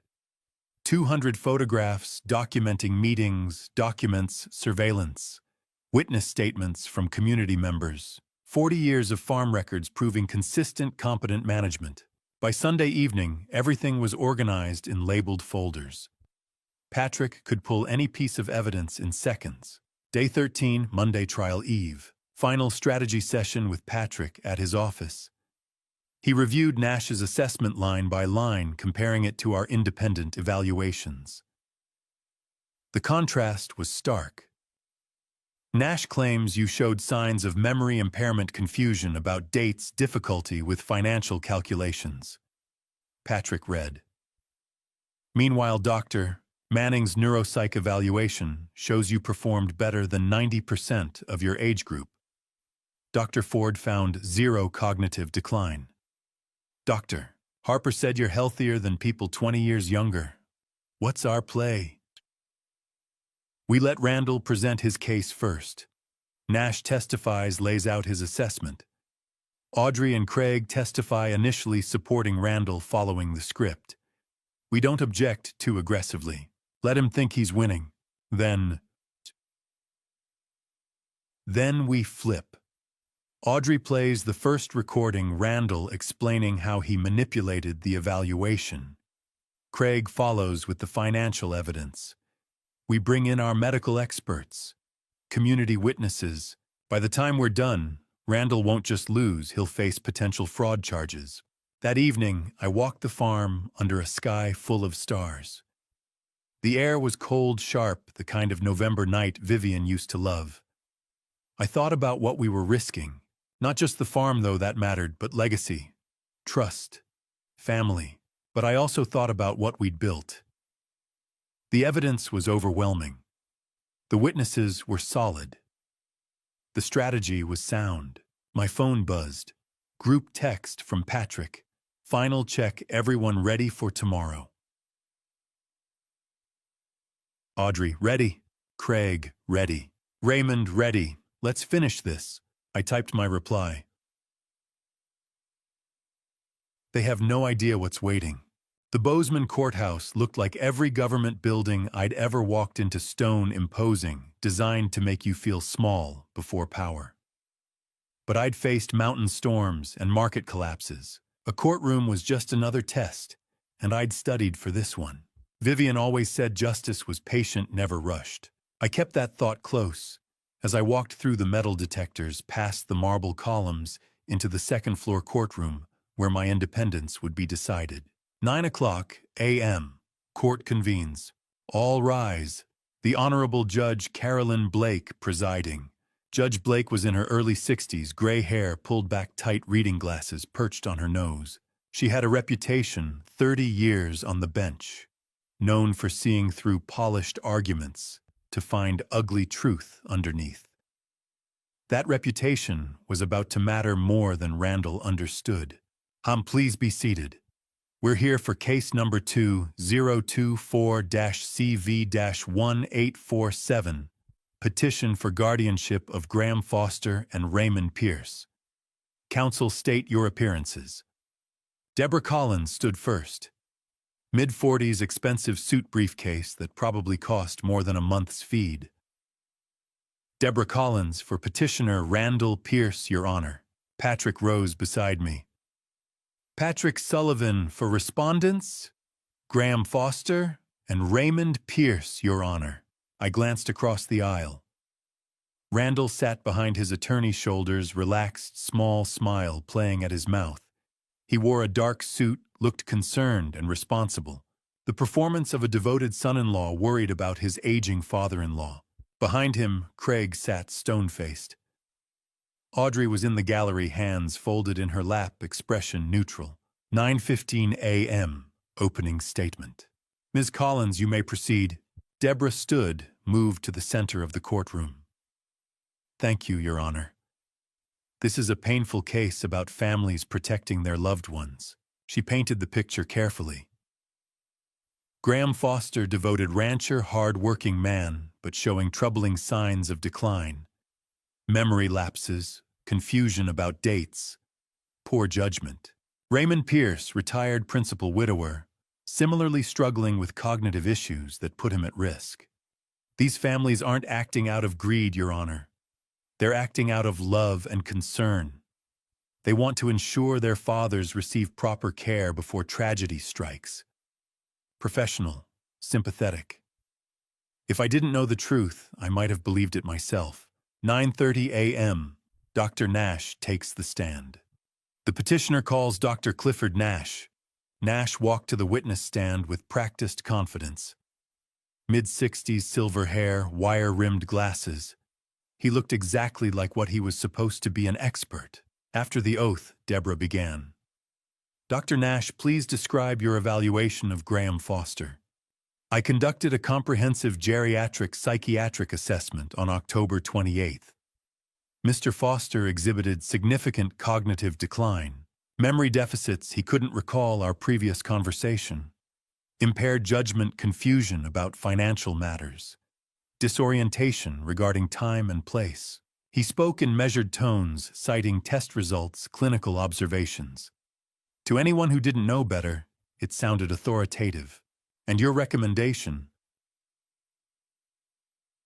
Mr. Foster requires supervised living arrangements and professional asset management. His current independence poses safety risks to himself and potentially others. I watched the judge take notes. Patrick sat still beside me, face unreadable. We'd planned for this, let Nash hang himself with his own rope. 10 a.m., neighbor testimony. Deborah called 3 witnesses, all carefully coached. First was a woman from town. I saw Mr. Foster at the feed store last month. He seemed confused about the change from his purchase. Had to count it 3 times. Second was a man who lived 2 miles south. Drove past his property in September. The fences looked run down, gates hanging crooked. Not like Graham to let things go like that. Third was someone who claimed to know Audrey. She mentioned her father was forgetting conversations, repeating himself. She seemed really worried. All lies. All delivered with concerned, sympathetic expressions. Randall's smile grew wider. 10:30 a.m. The turn. The petitioner calls Audrey Pierce. My daughter stood, walked to the witness stand. She wore a navy suit, hair pulled back, lawyer mode, fully engaged. She didn't look at me as she was sworn in. Ms. Pierce, you've known your father your entire life. Have you noticed recent changes in his behavior? Audrey's voice was steady, too steady. I recognized it as her courtroom voice, the one she used when she was playing a role. Yes, I have. The room went quiet. Raymond glanced at me. I nodded slightly, trust the plan. What changes have you observed? Memory lapses, difficulty with dates, confusion about conversations we'd had. Randall settled back in his chair. Craig showed no emotion behind him. Do you believe your father needs help? Audrey paused, looked at me. Our eyes met across the courtroom. Actually, the silence stretched. Randall leaned forward, slightly expectant. Audrey took a breath. Actually, I need to correct my previous statements. The courtroom stirred. Randall's face confusion. I was about to say, I believe my father needs help, but I can't. Because nothing I just said was true.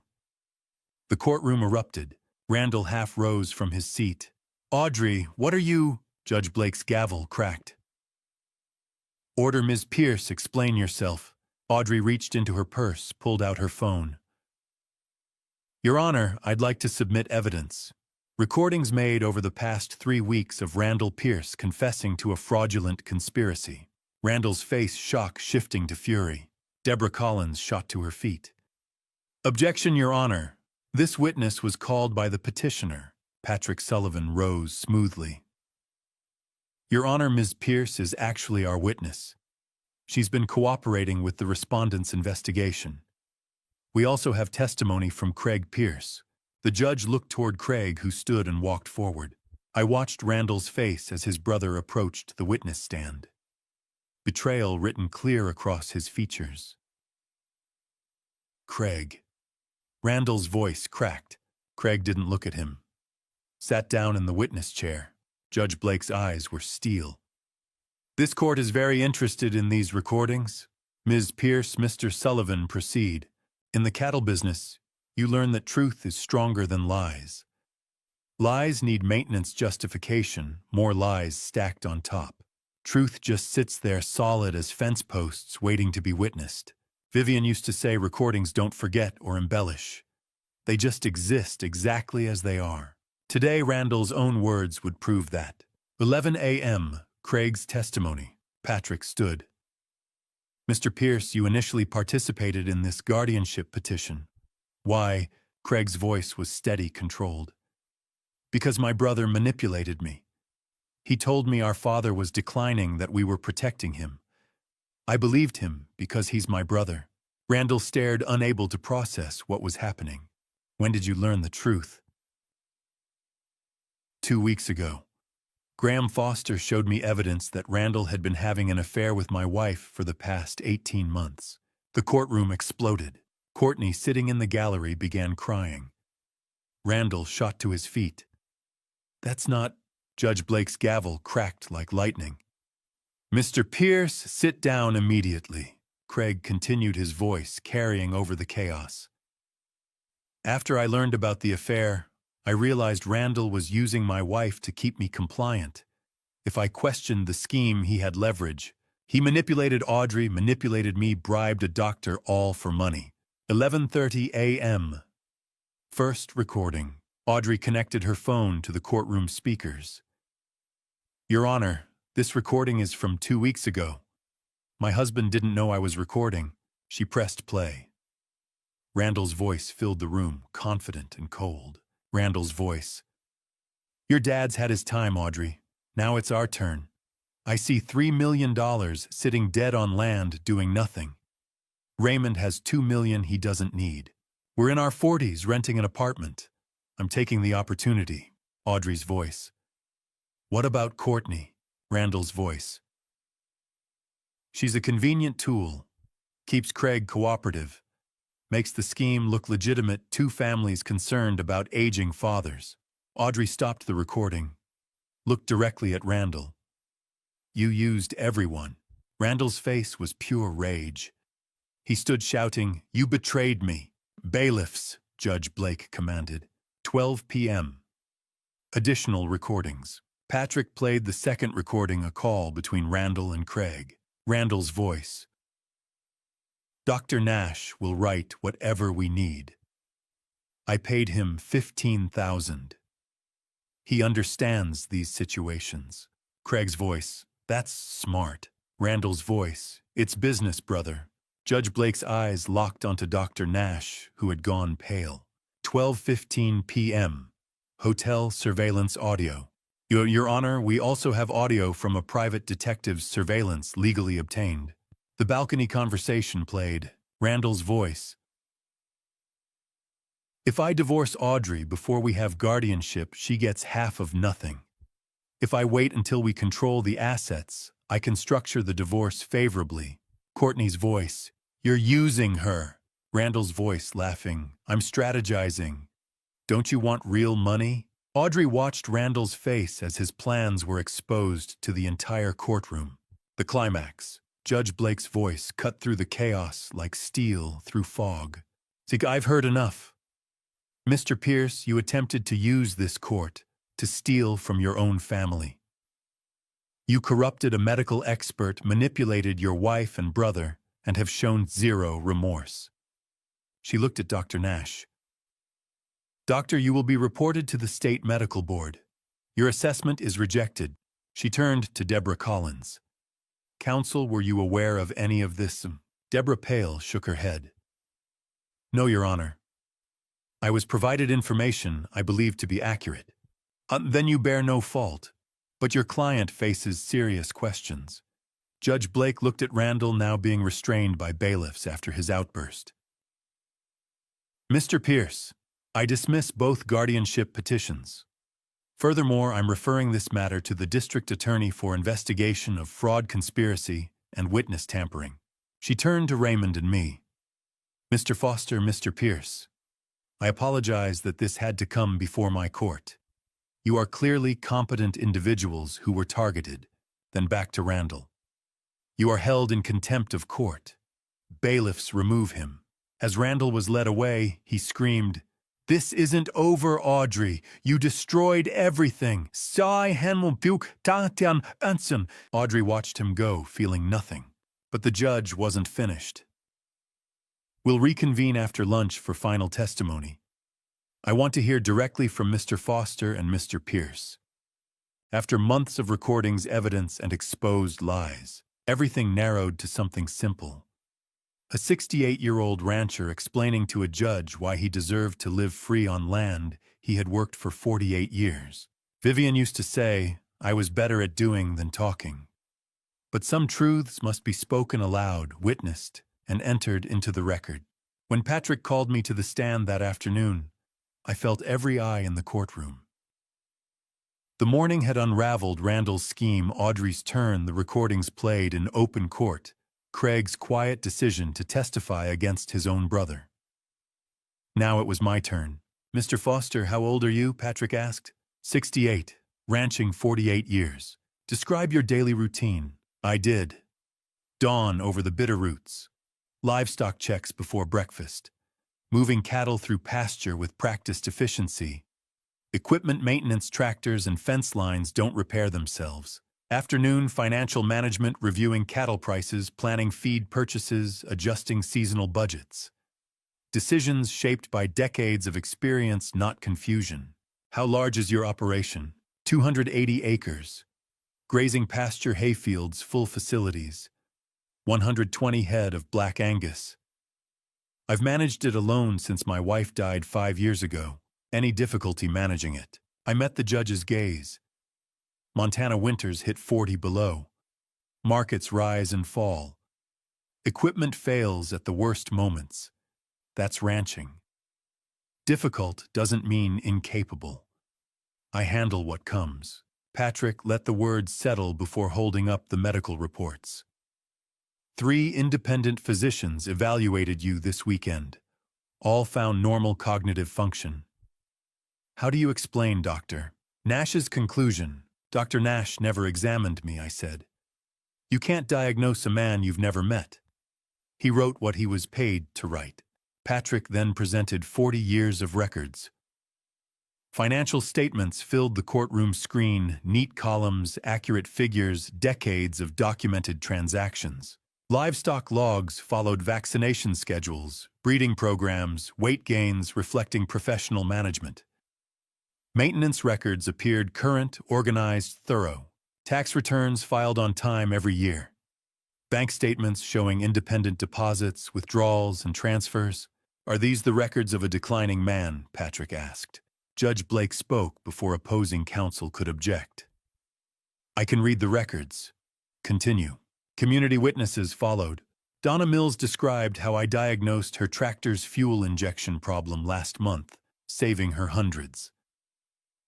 Perry Jackson from the feed store testified my account was balanced to the penny.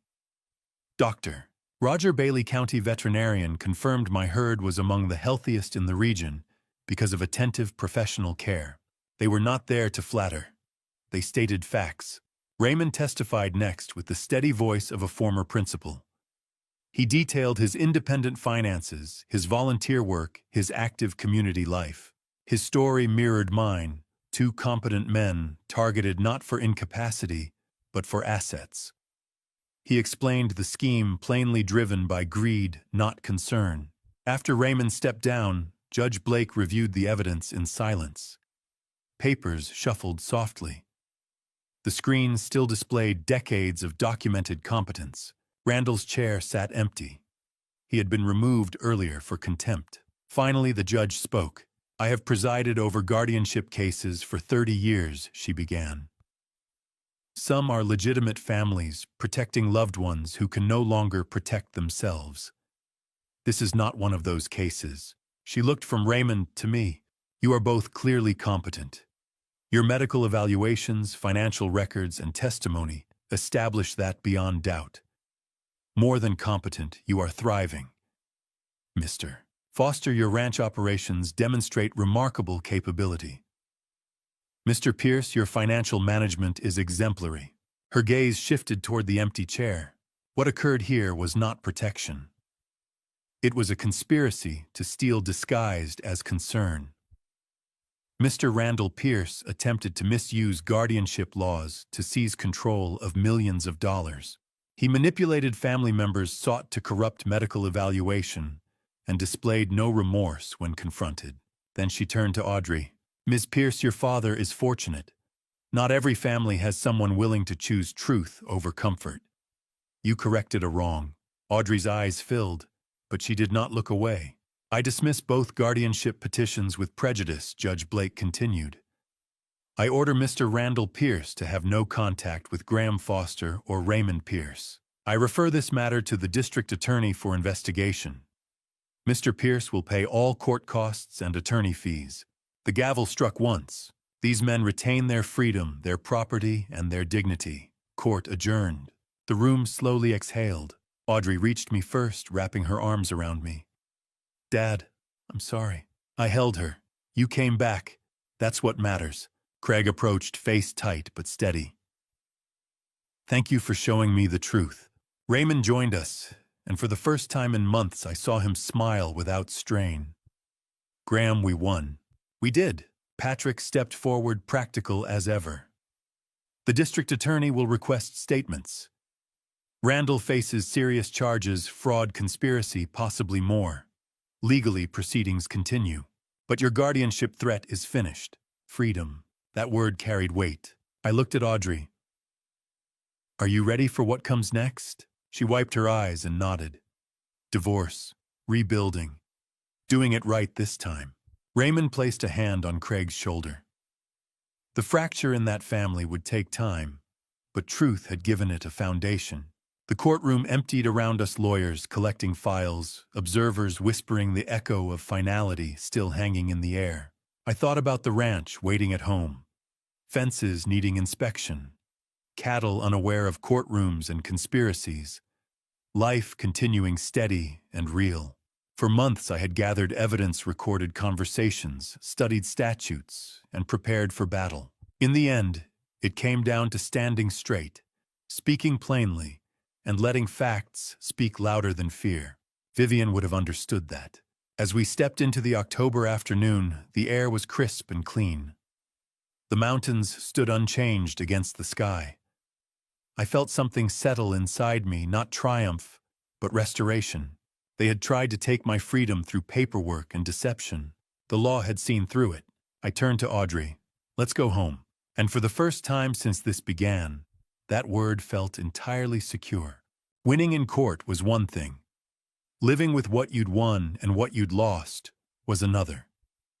The farm was still mine. Freedom was mine. But Audrey's marriage was over, Craig's life was shattered, and Randall would face consequences that would stretch for years. Vivian always said every victory had its cost. But some costs were worth paying.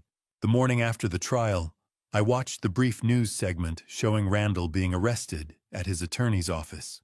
The charges were read in clinical language: conspiracy to defraud, elder exploitation, witness tampering. I felt no joy watching him led away in handcuffs, just a weary relief that spread through my chest, like warmth after coming in from the cold. By Saturday, Audrey arrived at the farm with her car packed full of boxes.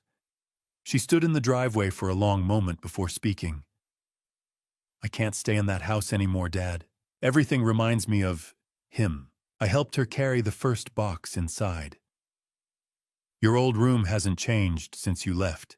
She looked around the house, the kitchen where Vivian used to bake bread, the living room with the stone fireplace we'd built together, the hallway lined with family photos from better times. Her eyes filled with tears. "How do I rebuild from this wreckage?" I set the box down and looked at my daughter. "Same way you build anything. One day at a time." Sunday brought a different kind of validation. At church, members of the community approached us in the parking lot afterward. Perry Jackson shook my hand firmly. "Proud you stood up, Graham." Donna Mills hugged Audrey. "He got what he deserved."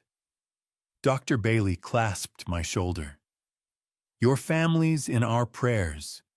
It was small-town justice, public vindication that mattered more than I'd expected. Monday morning, Audrey drove to Bozeman to meet with a divorce attorney. She came back that evening looking exhausted but determined. "He says it's straightforward," she told me over dinner. Montana law includes adultery as grounds. With the affair evidence and the criminal charges, there shouldn't be complications. Minimum 6 months, though. 6 months to legally end what had already been destroyed. I nodded, passed her the potatoes, and we ate in the comfortable silence of people who understood that some things didn't need words. Tuesday's call from Craig came while I was fixing a fence gate that had been sticking. "I filed for divorce from Courtney," he said without preamble. "She's moving to Seattle next week. Can't face the community after what came out in court." "I'm sorry, Craig." Don't be. I'm not." He paused and I could hear traffic in the background. "I've been having dinner with Dad twice this week. We're actually talking first real conversations in years. He told me about teaching about Mom, about things I never asked about before." That's good," I said, meaning it. "Graham." His voice caught slightly. "Thank you. For not letting Randall destroy everything. For showing me the truth."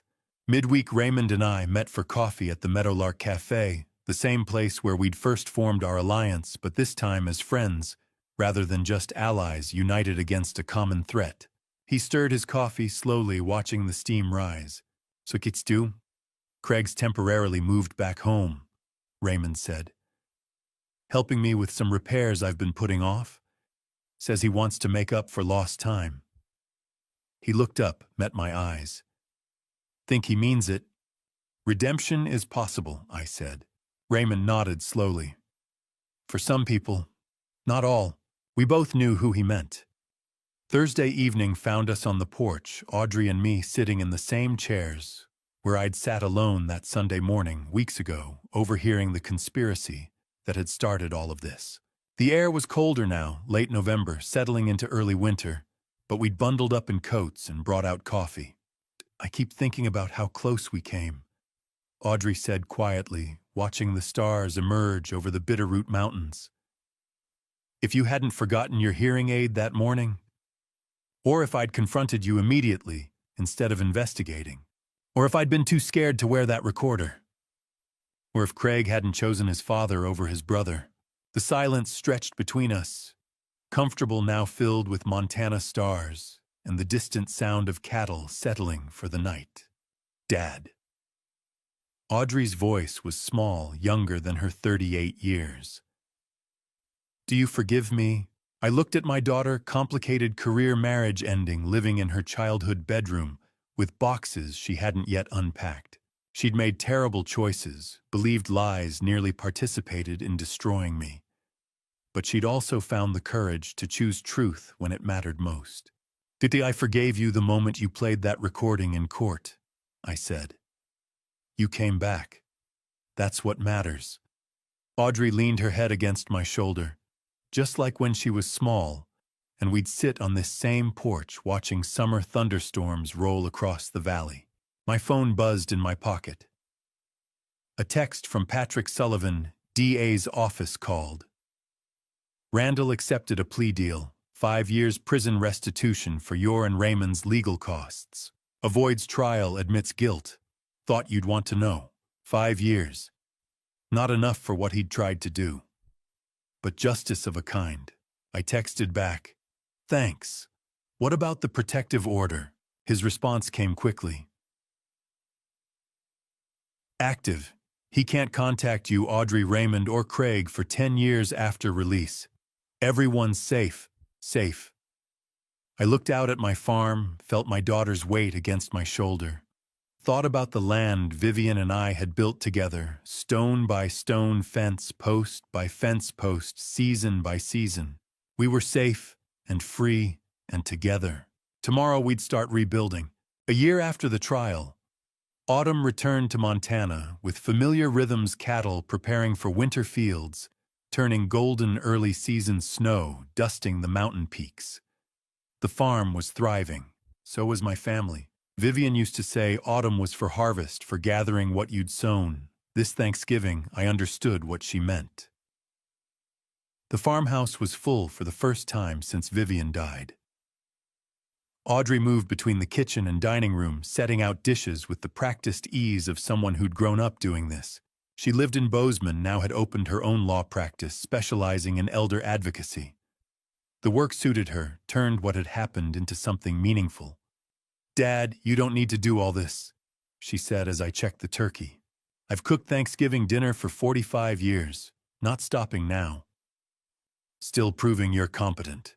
No, just living. By mid-afternoon, the house filled with voices. Brian arrived from Boston with his family, wrapped me in a bear hug that reminded me he was still my son, even if distance had made him feel like a stranger during the trial. Dad, we should have been here. I'm sorry. You're here now. That's what matters. Rachel, who'd flown in from Denver, helped set the table. She'd called every week during the investigation, never doubting, always supporting. And Audrey says you and Raymond started some kind of advocacy group. Raymond, who'd arrived with Craig, jumped in from the living room. Montana Elder Justice Alliance. We help seniors identify and fight exploitation. Had our third case last month, situation similar to ours.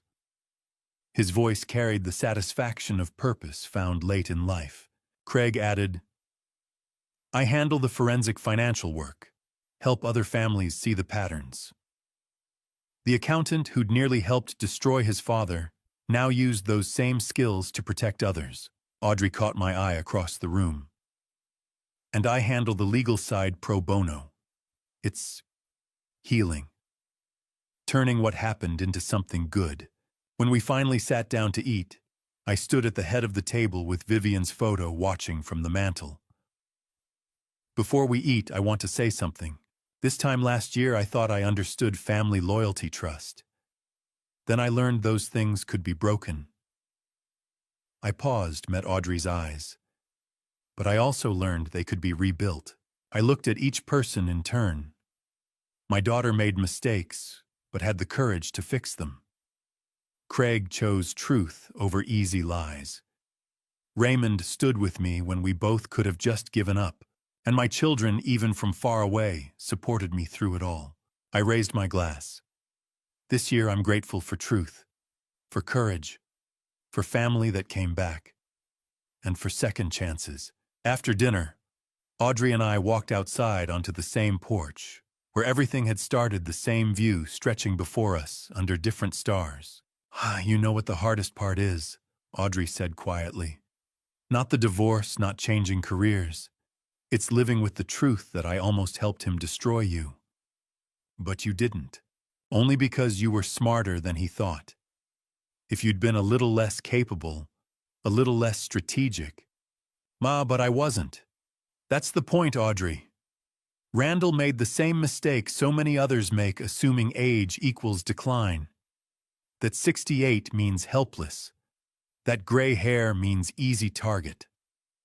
The Montana wind carried the scent of hay, of cattle, of land I'd worked for nearly 5 decades. Your mother and I built this farm from nothing, survived droughts, market crashes, and 3 teenage children. I smiled. Takes more than a manipulative son-in-law to take me down. Audrey laughed, the first real laugh I'd heard from her in months. I love you, Dad. I love you too, sweetheart. Through the window, I watched my family. Raymond and Craig, with their relationship rebuilt, laughing together. Brian's children running circles around the dining table, the next generation. Rachel showing Audrey something on her phone, both of them smiling. Vivian's photo, watching it all from the mantel. I kept it, I whispered to her picture. The farm, the family, everything we built. Wasn't easy, but I kept it. The land stretched dark beneath the stars. My land, my home, my life still mine, earned through 68 years of living, 48 years of ranching, and one strategic battle against people who thought I was too old to defend myself. I'm 68 years old, not finished, not declining, not going anywhere. And anyone who thinks otherwise will ask Randall how that worked out. I stepped back inside to my family, to the Thanksgiving dinner, to the life I'd fought to keep. Looking back at this family story, I realize how close I came to losing everything. Not because I was incapable, but because someone assumed my age made me vulnerable. If you're watching this and you see yourself in my situation, learn from what I did right and what I did wrong. Don't wait until you overhear a conspiracy to protect yourself. Document everything now. Build relationships with your community. Keep your medical records current. And most importantly, don't assume family loyalty means you're safe from exploitation. This dad revenge wasn't about anger. It was about strategic defense. When Randall targeted me, he made a fundamental miscalculation. He thought gray hair meant an easy mark. What he didn't account for was 48 years of problem-solving, crisis management, and the kind of patience that only comes with age. My advice: if you're facing something similar, don't confront immediately. Gather evidence first. Build your case quietly. Find allies who understand the stakes. Here's what this family story taught me about human nature: greed can corrupt anyone, but redemption is possible for those willing to choose truth. Audrey made terrible mistakes, but she found the courage to correct them. Craig was manipulated, but he learned to see clearly. Not everyone gets that chance. Randall certainly didn't take it, but those who do deserve our support as they rebuild. I'm a man of faith, and I believe God puts challenges in our path, not to break us, but to strengthen us. This trial tested everything I thought I knew about family trust and my own capabilities. But it also revealed blessings I hadn't recognized: a community that stood with me, a daughter who chose integrity over comfort, and the resilience that comes from a life well lived. My dad revenge ended up being more than just protecting my farm. It became about protecting others. The Montana Elder Justice Alliance now helps families recognize exploitation before it's too late. That's the real victory: turning pain into purpose, using experience to serve others. So here's my challenge to you. If this story resonated, drop a comment below telling me what you would have done differently. Would you have confronted immediately, or would you have investigated like I did? Share this video with anyone who might be facing elder exploitation. Every parent deserves to age with dignity. And if you want to hear more stories about standing up for what's right, hit that subscribe button. Your support helps us reach families who need this information. Thank you for following my journey to the very end. I appreciate every one of you who invested time in this family story. Before you go, I need to mention upcoming stories may contain some fictionalized elements created for educational purposes.